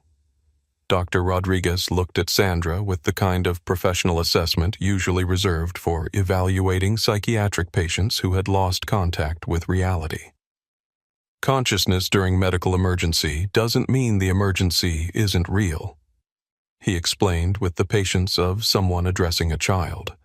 "People remain conscious during heart attacks, strokes, and respiratory failure, right up until the moment their operations completely shut down." The explanation should have penetrated even the thickest fog of willful ignorance, but Sandra had reached a psychological state where new information was processed only for its potential to support existing beliefs rather than to reveal truth about the situation. Outside the aircraft, Dublin Air Traffic Control was coordinating emergency response procedures that would bring ambulances, medical personnel, and law enforcement to meet Flight 447 upon landing. The Irish authorities had been briefed on the nature of the medical emergency and the complications involving federal law enforcement that were preventing treatment. Unknown to anyone aboard the aircraft, David Johnson's private jet had taken off from London City Airport the moment Monica Williams reported the emergency situation involving his daughter. The Gulfstream G650 was capable of reaching Dublin in less time than it would take Flight 447 to complete its emergency landing, meaning that the most powerful shipping executive in the Western Hemisphere would be waiting on the tarmac when his daughter was removed from the aircraft. But in the galley of Flight 447, time was running out for common sense to prevail over pride and prejudice. Amara's medical condition had deteriorated to the point where even immediate intervention might not be sufficient to prevent permanent damage or death. Dr. Rodriguez made one final attempt to break through the psychological barriers that were preventing Sandra and Thompson from acknowledging their catastrophic errors in judgment. "Look at her," he said, simply gesturing toward Amara's obviously failing condition. "Just look at her and tell me what you see. Not what you want to see, not what you need to see to justify your actions, but what is actually in front of you." For a moment, silence filled the galley as Sandra and Thompson were forced to confront the reality they had been denying. But the moment passed without breakthrough, lost to pride that had become more important than truth and prejudice that had become more powerful than compassion. Dublin Airport's emergency response arrangement activated with the mechanical precision that characterized crisis management in modern aviation. Fire trucks, ambulances, and specialized rescue equipment began moving toward the designated emergency runway where Flight 447 would land in approximately 8 minutes. The Irish Air Traffic Control Center coordinated with multiple agencies, simultaneously ensuring that medical personnel would be standing by when the aircraft's doors opened. But coordination at 37,000 feet was breaking down completely, as human psychology proved less reliable than mechanical arrangements. In the first-class galley, Amara's consciousness was flickering like a candle in strong wind, her body's oxygen-starved operations beginning the shutdown process that preceded complete respiratory failure. Dr. Rodriguez had managed to position himself next to her, despite Thompson's continued interference, his medical bag open and emergency equipment ready. But the handcuffs prevented proper patient positioning, and Thompson's insistence on maintaining security protocols was making effective treatment impossible. "Officer, if you don't remove these restraints immediately, this patient is going to die," Dr. Rodriguez said with the blunt finality of someone who had reached the limit of professional patience. "Her circulation is compromised, her breathing is restricted, and the stress is causing complete cardiovascular collapse." Thompson's response revealed how completely his judgment had been corrupted by psychological investment in being right rather than being effective. Instead of focusing on the medical emergency unfolding in front of him, he was searching for procedural justifications for maintaining his original course of action. Federal regulations require suspects in custody to remain restrained unless they pose immediate escape risk, Thompson recited, though the regulation he was quoting was designed for ground-based situations and had no application to medical emergencies aboard aircraft. "I cannot compromise security protocols without proper authorization." Authorization from whom Dr. Rodriguez asked with disbelief that bordered on fury. God. The Pope. Who exactly do you think has higher authority than the Hippocratic Oath during a medical emergency? The question highlighted the fundamental conflict between bureaucratic procedure and human necessity that was playing out in the galley. Thompson had been trained to follow regulations and maintain control, but he had never been trained to recognize when those priorities should yield to higher moral and legal obligations. Sandra remained committed to her original assessment, despite mounting evidence that contradicted every aspect of her judgment. The captain's emergency declaration, the corporate involvement, the obvious medical distress. All of it was being filtered through prejudice so deeply ingrained that facts could not penetrate her consciousness. "This is all performance," Sandra insisted, though her voice now carried the shrill quality of someone whose grip on reality was slipping under pressure. "Young people today are incredibly sophisticated about manipulating adults through fake medical emergencies. I've seen it before." When Dr. Rodriguez demanded, "When have you seen someone fake cyanosis? When have you seen someone perform their way to oxygen deprivation? Give me specific examples of teenagers who acted their way into respiratory failure." The challenge exposed the emptiness of Sandra's claims, but people who have committed to wrong positions often become more defensive when confronted with evidence rather than more willing to reconsider their stance. Meanwhile, Captain Rodriguez was coordinating with Dublin Control Tower, while simultaneously trying to understand why his direct orders regarding medical care were not being followed. His communications with air traffic control were creating an official record of the emergency situation that would later be analyzed by investigators trying to determine exactly what had gone wrong. Dublin Control Coastal 447 requesting immediate priority approach. "We have passenger in severe medical distress with complications involving federal law enforcement refusal to allow treatment." The transmission revealed that the situation had escalated beyond simple medical emergency into something that would require diplomatic coordination between American and Irish authorities once the aircraft was on the ground. "Coastal 447, you are cleared for immediate approach, runway 28, emergency services standing by. Be advised we have received notification that a private aircraft is also requesting priority landing with passenger requiring immediate access to your medical emergency." The second aircraft was David Johnson's private jet, though Captain Rodriguez didn't yet understand the full implications of what was being coordinated on the ground. Dublin's air traffic control arrangement was managing the simultaneous arrival of two aircraft carrying what they had been told were related passengers, one in medical distress and one with urgent business regarding that medical situation. James Wilson continued documenting everything from his position near the galley, his phone capturing video that would later be viewed by millions of people and analyzed by legal experts attempting to understand how the situation had deteriorated so completely. His footage would provide undeniable evidence of the timeline and the refusal to provide medical care despite obvious need. 5 minutes to landing, Captain Rodriguez announced over the intercom. Medical personnel, please prepare patient for immediate transport upon arrival. The announcement should have triggered final preparation for Amara's transfer to emergency care, but Thompson interpreted it as pressure to complete his security protocols before losing control of the situation to Irish authorities. Ma'am, I need you to confirm your identity and the nature of your medical claims for the official record, Thompson said to Amara, though she was now barely conscious and struggling to focus her eyes enough to understand what was being said to her. Dr. Rodriguez realized that Thompson had moved beyond poor judgment into active endangerment of human life through willful refusal to acknowledge obvious medical emergency. She can't respond because she's dying, he said with the kind of clinical precision that cut through bureaucratic euphemism to reveal underlying reality. Lack of response isn't evidence of deception. It's evidence of brain hypoxia caused by respiratory failure.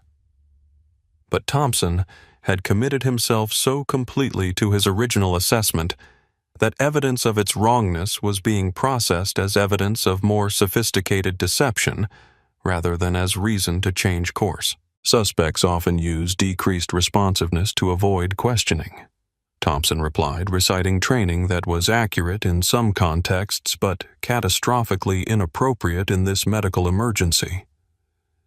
The exchange was being recorded by multiple sources and would later be played in courtrooms where federal judges would struggle to understand how trained professionals could ignore such obvious medical crisis. But in the moment, psychological investment in being right had become more powerful than professional obligation to preserve life. Maria Santos made a final attempt to break through the madness that had consumed her colleagues and was threatening to cost someone their life. Sandra, look at her hands, she said desperately. Look at her face. Look at how she's breathing. This isn't performance. This is someone dying. Sandra's response revealed the complete psychological break that had occurred as pressure mounted and evidence accumulated against her position. Maria, if you can't support the crew during security situations, maybe this job isn't for you, Sandra replied, threatening her colleague's employment as a way of avoiding acknowledgement that she might be wrong about something so fundamental that being wrong would destroy her career. But career destruction was exactly what was about to happen to everyone involved in denying medical care to someone whose father had the resources and motivation to pursue justice through every available legal channel. On the ground in Dublin, David Johnson's private jet was completing its final approach to the same airport, where his daughter would land in less than 3 minutes. He had spent the flight from London coordinating with legal teams, medical specialists, and corporate security personnel who were already investigating exactly what had happened aboard Flight 447. The investigation had already revealed enough information to confirm that Amara was a legitimate passenger who had been subjected to discrimination, assault, and denial of medical care by people whose prejudice had overridden their professional judgment and basic human decency. What remained to be determined was whether the people responsible would be held accountable for their actions or whether their institutional authority would protect them from consequences that would destroy ordinary citizens who committed similar crimes. The aircraft began its final descent toward Dublin, carrying with it a young woman fighting for her life and the people whose decisions would determine whether she survived to see justice served. The Dublin tarmac on December 24th was illuminated by emergency lights that painted everything in stark red and white, creating a scene that looked more like a crime scene than a routine medical emergency. Ambulances, fire trucks, and police vehicles surrounded the arrival gate where Flight 447 would complete its unscheduled landing in less than 2 minutes. David Johnson's Gulfstream G650 touched down on a parallel runway with the precision that characterized everything about the shipping magnate's approach to problems that threatened his family. The private jet taxied directly toward the commercial aircraft's arrival gate, its corporate registration numbers visible to anyone who cared to research the identity of its owner. Inside the emergency vehicles, Irish medical personnel and Gardaí officers had been briefed on the complex situation they were about to encounter, a medical emergency involving an American teenager's civil rights violations by airline crew and the imminent arrival of someone described by Dublin Air Traffic Control as extremely high-priority corporate executive with significant diplomatic connections. What they had not been told was that the teenager fighting for her life and the corporate executive were father and daughter, or that David Johnson had spent the 40-minute flight from London coordinating legal and medical resources that would make this incident one of the most expensive mistakes in aviation history. Flight 447's wheels touched the runway with the gentle precision that marked emergency landings by experienced crews under pressure.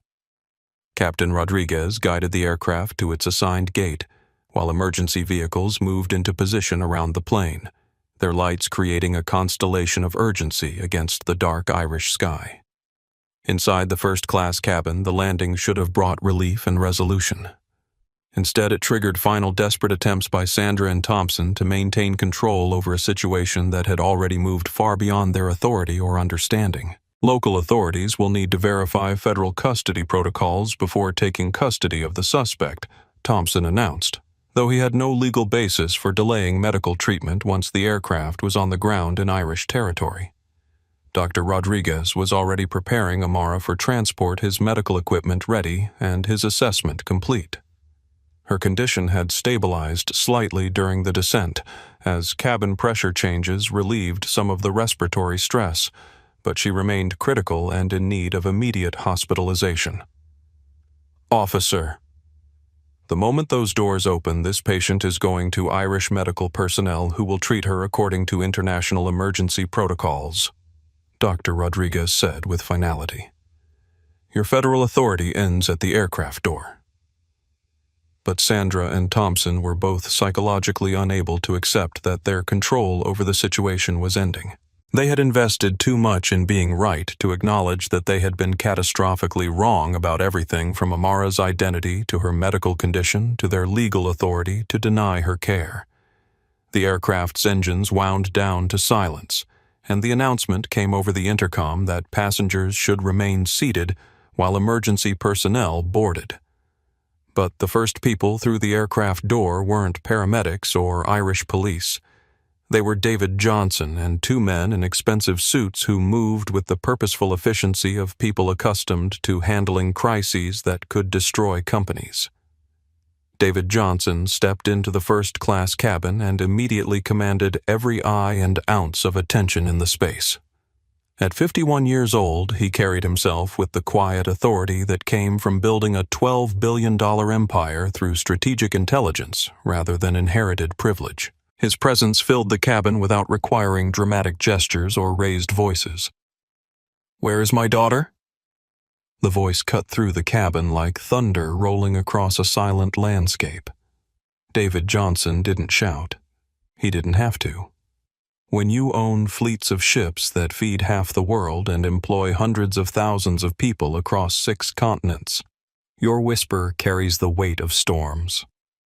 Sandra felt her world shift on its axis as she realized exactly who was standing in front of her and what his presence meant for everything she had done during the past 2 hours. This was not some scammer's accomplice or corporate impersonator. This was actually David Johnson, whose company appeared regularly in Fortune 500 rankings and whose business decisions affected global shipping rates. Thompson experienced a similar moment of recognition as his military training kicked in to assess threats and calculate odds of survival. He had just spent 2 hours restraining and denying medical care to someone whose father could purchase small countries if he chose to, and whose resources for pursuing legal vengeance were essentially unlimited. The two men with David Johnson were not bodyguards or corporate assistants. They were attorneys from Kravitz and Associates, the most aggressive civil rights law firm in New York. Their presence indicated that this was not going to be resolved through apologies or corporate settlement offers. This was going to be pursued through legal channels that could result in criminal prosecution and personal bankruptcy. David Johnson's gaze swept across the first-class cabin, taking in the emergency medical equipment, the obvious signs of struggle, and the guilty expressions of people who knew they had been caught committing unforgivable acts. His assessment was rapid and complete, the kind of strategic analysis that had made him one of the most successful business leaders of his generation. 17 hours ago, my daughter boarded this aircraft as a legitimate first-class passenger. He said, his voice maintaining perfect control while radiating contained fury. She was handcuffed, denied medical care, and brought to the edge of death by people who decided she didn't belong in a seat she had every right to occupy. The summary was delivered with prosecutorial precision, each fact stated clearly for the recording equipment that was capturing everything. David Johnson had not come to Dublin seeking explanations or apologies. He had come to ensure that justice would be served completely and publicly. Dr. Rodriguez stepped forward, his medical bag in hand, and his expression showing the relief of someone who finally saw competent authority arriving to handle an impossible situation. Mr. Johnson, I'm Dr. Rodriguez. I've been trying to provide medical care for your daughter, but I've been prevented by the flight crew and federal officer. She's suffered significant respiratory distress and needs immediate hospitalization. David Johnson nodded acknowledgement to the doctor, while his attorneys began documenting everything they observed. The legal team was already building cases that would be filed in federal court before Flight 447's passengers finished clearing customs. Doctor, thank you for attempting to provide care under impossible circumstances, David Johnson replied. Irish medical personnel are standing by to transport her immediately. As if summoned by his words, Dublin emergency medical technicians appeared at the aircraft door with specialized equipment for transferring critical patients. They moved with the efficiency of professionals who had been briefed on the situation and were prepared to provide immediate care without requiring explanations or justifications. Sandra made one final desperate attempt to control the narrative, her psychological investment in being right overriding her growing recognition of the consequences she was facing. Mr. Johnson, I'm sure this looks bad, but your daughter was presenting questionable documentation and behaving in ways that suggested security concerns, she said, though her voice now carried the defeated quality of someone who knew their excuses would not be accepted. David Johnson turned his attention to Sandra with the kind of focused intensity that had made him successful in negotiations with world leaders and corporate executives. When he spoke, his voice was quiet, but carried the weight of absolute authority. 15 minutes ago, you handcuffed my daughter until she stopped breathing.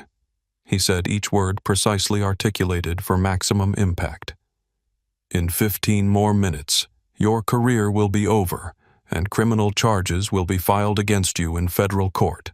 The prediction was delivered not as a threat, but as a statement of fact, the kind of inevitable consequence that followed from specific actions as naturally as night followed day. David Johnson was not making emotional pronouncements. He was describing legal and professional realities that would unfold regardless of any apologies or explanations Sandra might offer. Thompson attempted to assert his federal authority one final time, though he was beginning to understand that his authority meant nothing in the face of someone with David Johnson's resources and connections.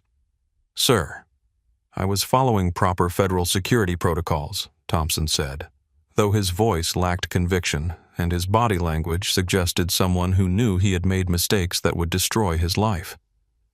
David Johnson's response revealed exactly how thoroughly he had already investigated the situation and how completely he understood the legal violations that had been committed. Officer Thompson, You assaulted a minor denied medical care during an emergency and refused to obey direct orders from your commanding officer, David Johnson replied with clinical precision.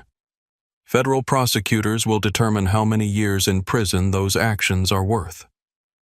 The legal assessment was accurate and devastating, delivered by someone who had access to the best legal minds in the country and the resources to pursue prosecution, regardless of cost or complexity. As Irish medical personnel moved Amara toward the ambulance that would transport her to Dublin's best private hospital, David Johnson delivered his final statement to the people who had nearly killed his daughter through prejudice and incompetence. "Gentlemen, ladies," he said, his voice carrying across the cabin with the finality of a judge pronouncing sentence, "you have made enemies of people who never forget and never forgive. Sleep well, St. James's Hospital." Dublin became a fortress of corporate security and legal activity within an hour of Amara Johnson's arrival.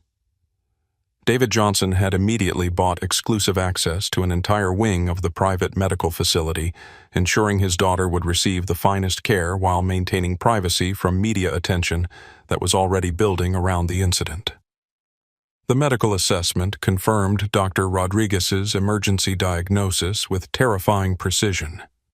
Amara had suffered hypoxic brain injury from prolonged oxygen deprivation, circulatory damage from improper restraint application, and psychological trauma from assault and public humiliation.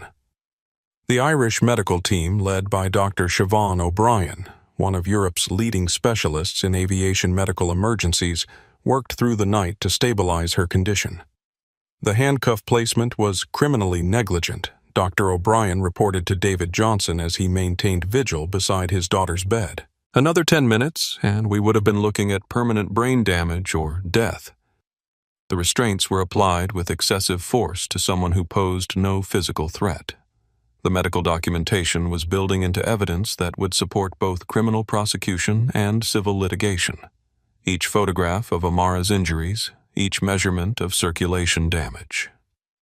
Each assessment of psychological trauma was being preserved for legal proceedings that would make this case a landmark in aviation civil rights law. Meanwhile, back aboard Flight 447, Irish Gardaí officers were conducting formal interviews with passengers and crew members, while federal investigators began building criminal cases against Sandra Martinez and Blake Thompson.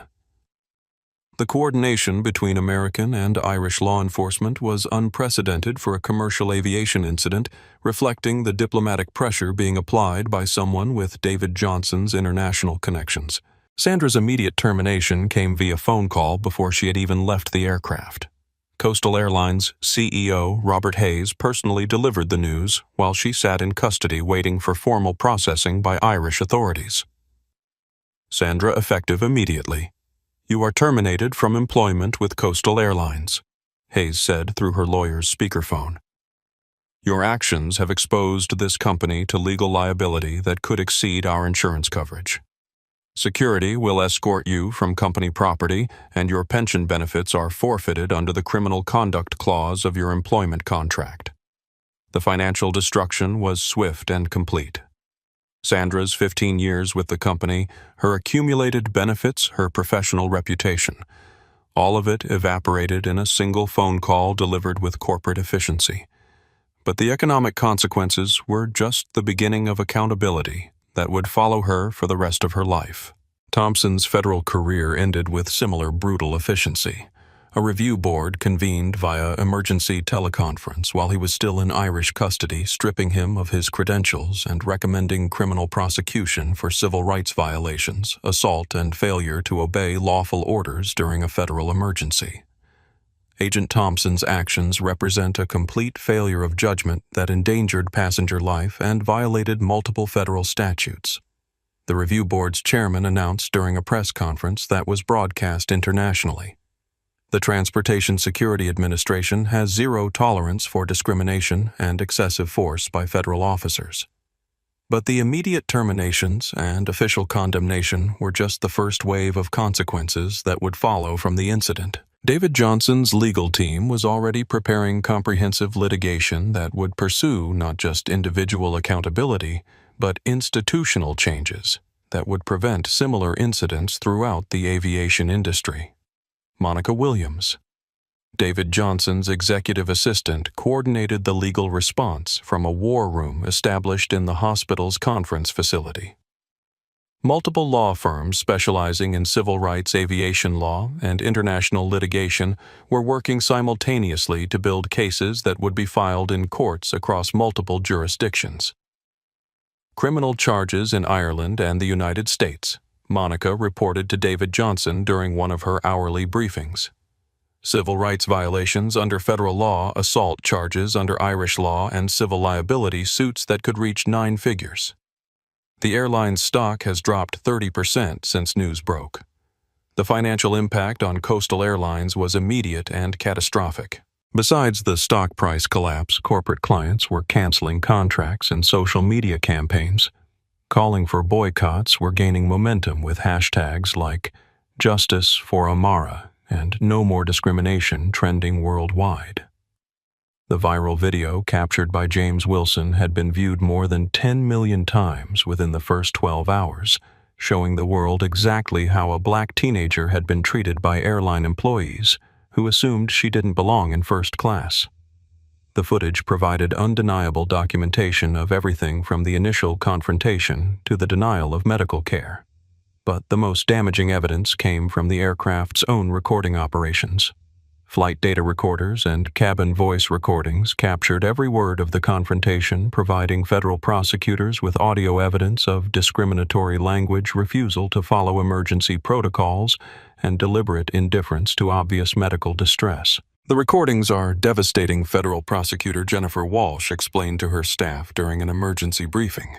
We have clear audio of discrimination based on race denial of medical care during emergency situation, and federal officers refusing to obey direct orders. This case will be textbook prosecution material for civil rights violations. The legal machinery was moving with unusual speed because David Johnson's resources allowed for immediate access to the best legal minds in the world.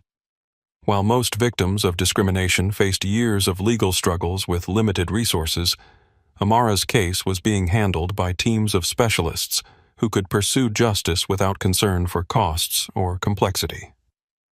Dr. Rodriguez, who had attempted to provide medical care despite federal interference, found himself celebrated as a hero in medical and legal circles. His documentation of Amara's condition and his willingness to challenge federal authority to provide care made him a key witness, whose testimony would be crucial in establishing the timeline and severity of the medical emergency. Dr. Rodriguez's actions represent the highest standards of medical ethics, the American Medical Association announced in a formal statement.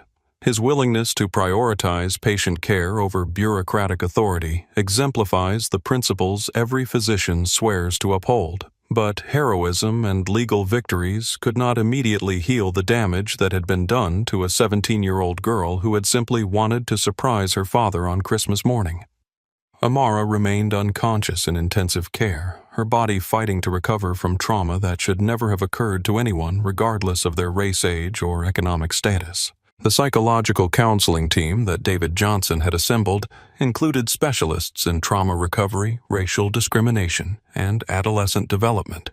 They were preparing treatment protocols for when Amara regained consciousness, recognizing that her physical healing would be only part of the recovery process.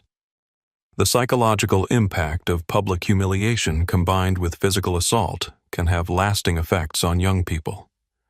Dr. Margaret Chen, a leading adolescent psychologist, explained to the treatment team, "We'll need to address not just this incident, but the broader context of how it fits into her life experience as a young black woman."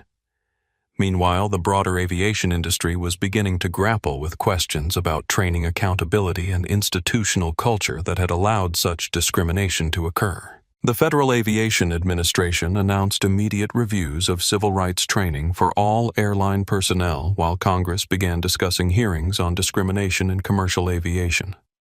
This incident represents widespread failures that extend far beyond individual bad actors, Congresswoman Maria Gonzalez announced during a press conference. We need comprehensive reform that ensures every passenger is treated with dignity regardless of their appearance or perceived social status. But all the legal proceedings, policy reforms, and institutional changes would be meaningless if Amara did not survive to see justice served.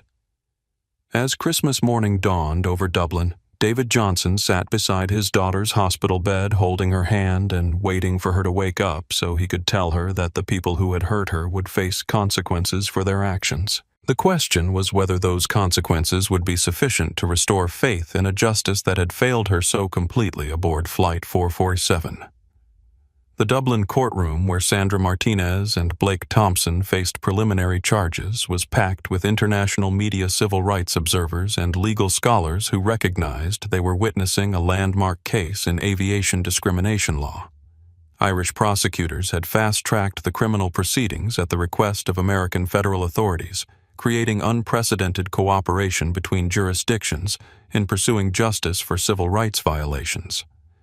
Judge Patrick O'Sullivan, one of Ireland's most respected legal minds, presided over proceedings that would establish international precedents for how discrimination cases involving American citizens abroad would be handled. His opening remarks set a tone of gravity that reflected the seriousness of the charges and the international attention focused on the case. The actions we are here to examine represent not merely individual failures of judgment, but institutional failures that endangered human life through prejudice and incompetence, Judge O'Sullivan announced. This court will determine appropriate consequences for those failures. Sandra sat at the defendant's table. Her appearance dramatically changed from the polished professional who had commanded the first-class cabin just weeks earlier.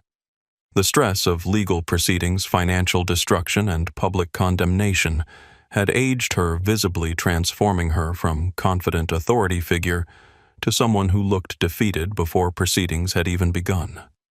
Her legal representation consisted of a single, overworked public defender since her termination from Coastal Airlines had eliminated access to corporate legal support, and her personal finances had been exhausted by preliminary legal costs. The contrast with David Johnson's team of international litigation specialists highlighted the resource disparity that would characterize every aspect of the case. Thompson faced even more serious charges, since his federal law enforcement status had elevated simple assault into civil rights violations under color of law. His military decorations and years of service meant nothing in the face of video evidence showing him restraining an unconscious teenager while refusing medical assistance.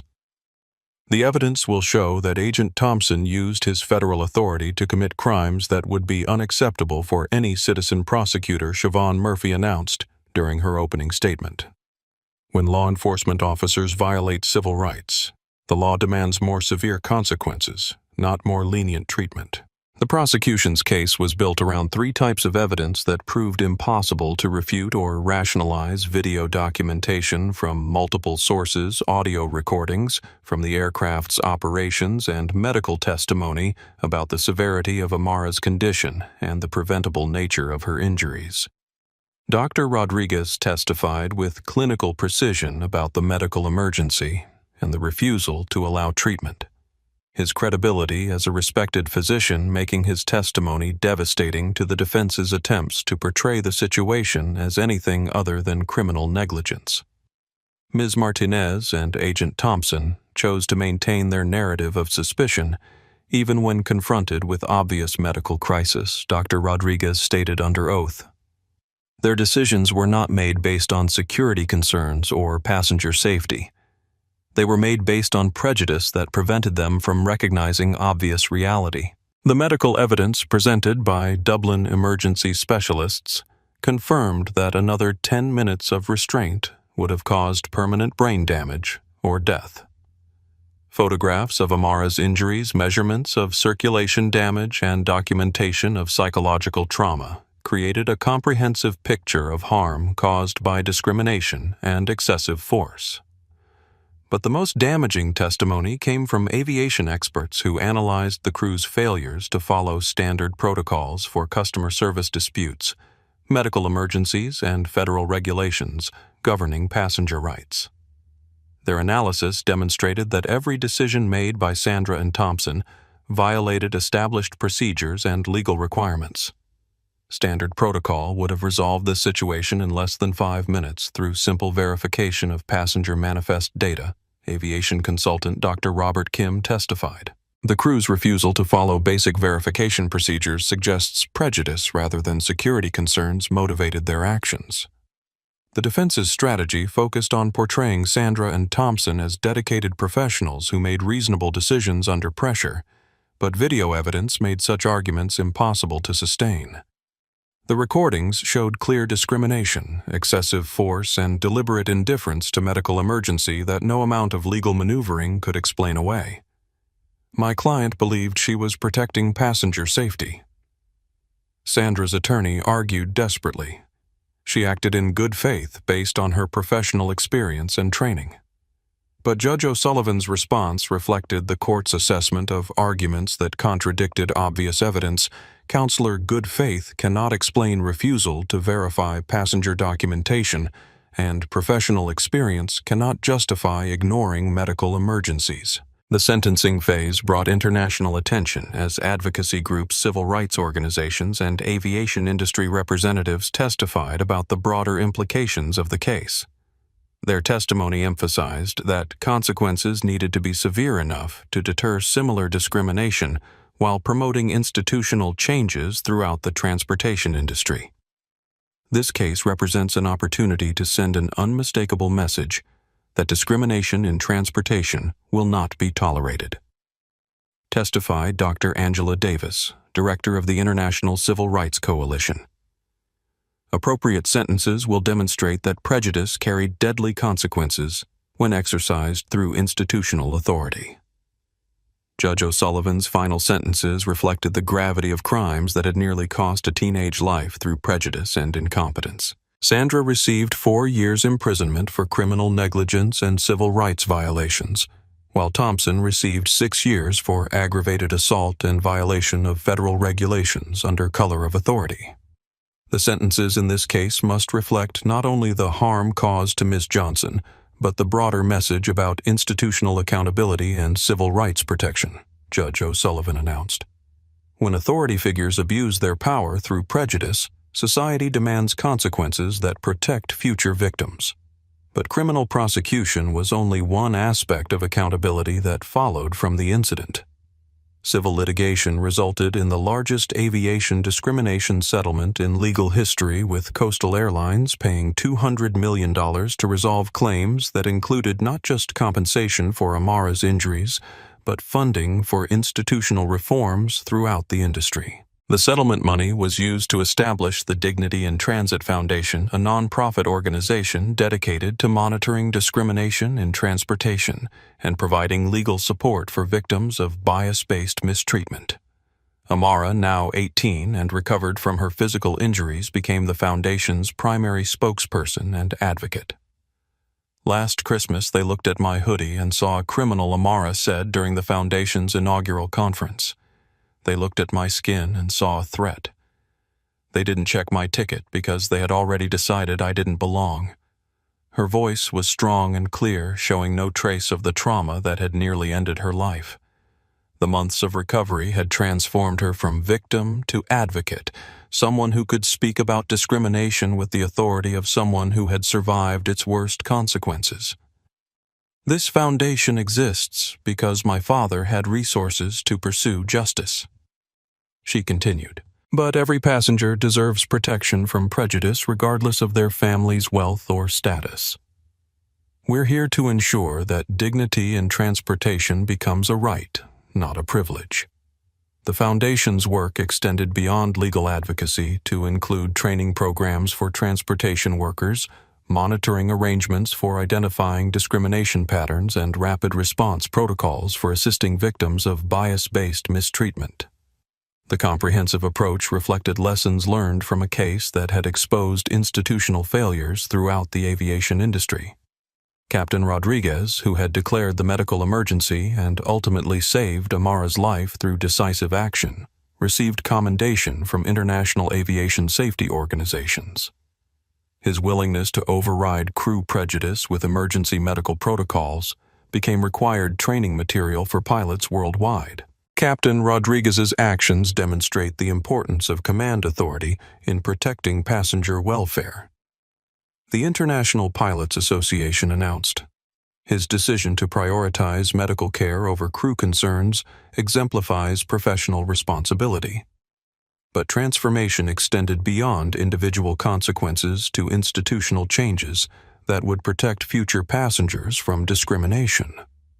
New federal regulations required verification of passenger complaints through objective evidence rather than subjective assessments, while enhanced training programs addressed unconscious bias and cultural sensitivity for all airline personnel. The changes represented acknowledgement that Amara's case was not an isolated incident but part of broader patterns of discrimination that required institutional solutions rather than individual accountability alone. Justice had been served, but the real victory lay in organized changes that would prevent similar tragedies from occurring to others who lacked the resources to fight back against prejudice and abuse of authority. 1 year later, Christmas Eve found Amara Johnson walking through Dublin Airport as a changed person in a changed world.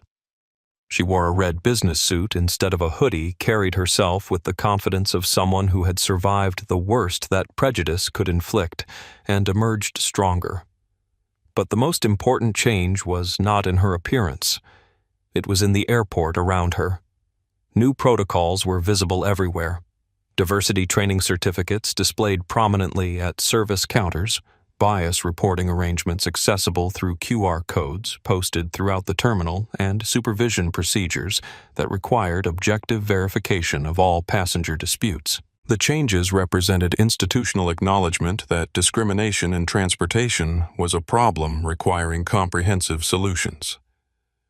Amara's destination was London, where she would surprise her father with Christmas morning breakfast, completing the journey that had been interrupted so violently the previous year. But this trip was different in ways that extended far beyond improved airline policies and enhanced civil rights protections. She traveled as the founder and director of the Dignity in Transit Foundation, returning from a conference where transportation executives from across Europe had committed to implementing anti-discrimination protocols based on lessons learned from her case. The Foundation's work was transforming how the industry approached diversity, inclusion, and passenger rights on an international scale. At the departure gate, she encountered a familiar face from her traumatic journey, Dr. Rodriguez, who was traveling to London for a medical conference. Their reunion was warm and meaningful, representing the connection between someone who had suffered injustice and someone who had risked his own comfort to provide help when help was needed most. "How are you doing, really?" Dr. Rodriguez asked with the concern of someone who understood that healing from trauma was a gradual process that extended far beyond physical recovery. "I'm good," Amara replied honestly. "Not just surviving, but actually making a difference. The Foundation has helped more than 200 people file successful discrimination complaints this year. We've prevented other families from going through what mine experienced." Her answer reflected transformation from victim to advocate, someone who had channeled her traumatic experience into positive change that protected others from similar suffering.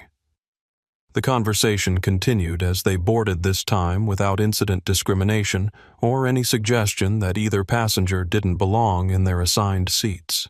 As the aircraft lifted off from Dublin, Amara looked down at the tarmac where ambulances had waited exactly 1 year earlier and reflected on the journey that had brought her to this moment. The physical and emotional healing had been difficult, but the opportunity to create lasting change had given meaning to her suffering. Prejudice isn't just an insult. It's a weapon that can kill, she had told audiences around the world during the past year. But dignity isn't just a right. It's a force that can heal and transform institutions when people decide that justice matters more than comfort. The message had resonated with millions of people who shared her story, creating a movement for transportation equity that extended far beyond aviation to include all forms of public transit where discrimination could threaten passenger safety and dignity.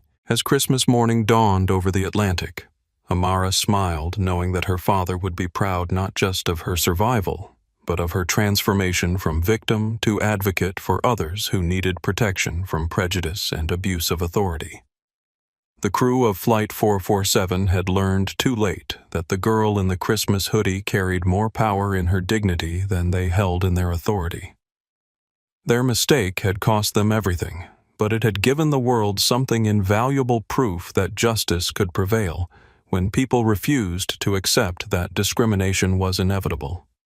Her legacy was not just personal survival, but institutional change that would protect countless others from experiencing the trauma she had endured. That was the true meaning of Christmas morning. Not just celebration, but transformation that made the world more just for everyone. If you've witnessed discrimination in travel, your voice matters. Share this story, stand with victims, and remember that silence in the face of injustice makes us all complicit. Don't let another Amara suffer alone. Speak up when you see prejudice, demand accountability from airlines, and support organizations fighting for dignity in transportation. Hit that like button if this story moved you. Subscribe for more stories about justice and courage, and share this video with someone who needs to hear it. Together, we can ensure that every passenger flies with respect and dignity. Because sometimes the most important journeys aren't about reaching our destinations. They're about ensuring everyone has the right to travel safely, treated with the basic human dignity they deserve. Let me know in the comments below. Have you witnessed discrimination during travel? What would you have done in Dr. Rodriguez's position? Your stories matter, and together we can keep demanding better from the people and institutions that serve us all. Stay safe, travel with dignity, and never forget that change happens when good people refuse to stay silent. See you in the next one.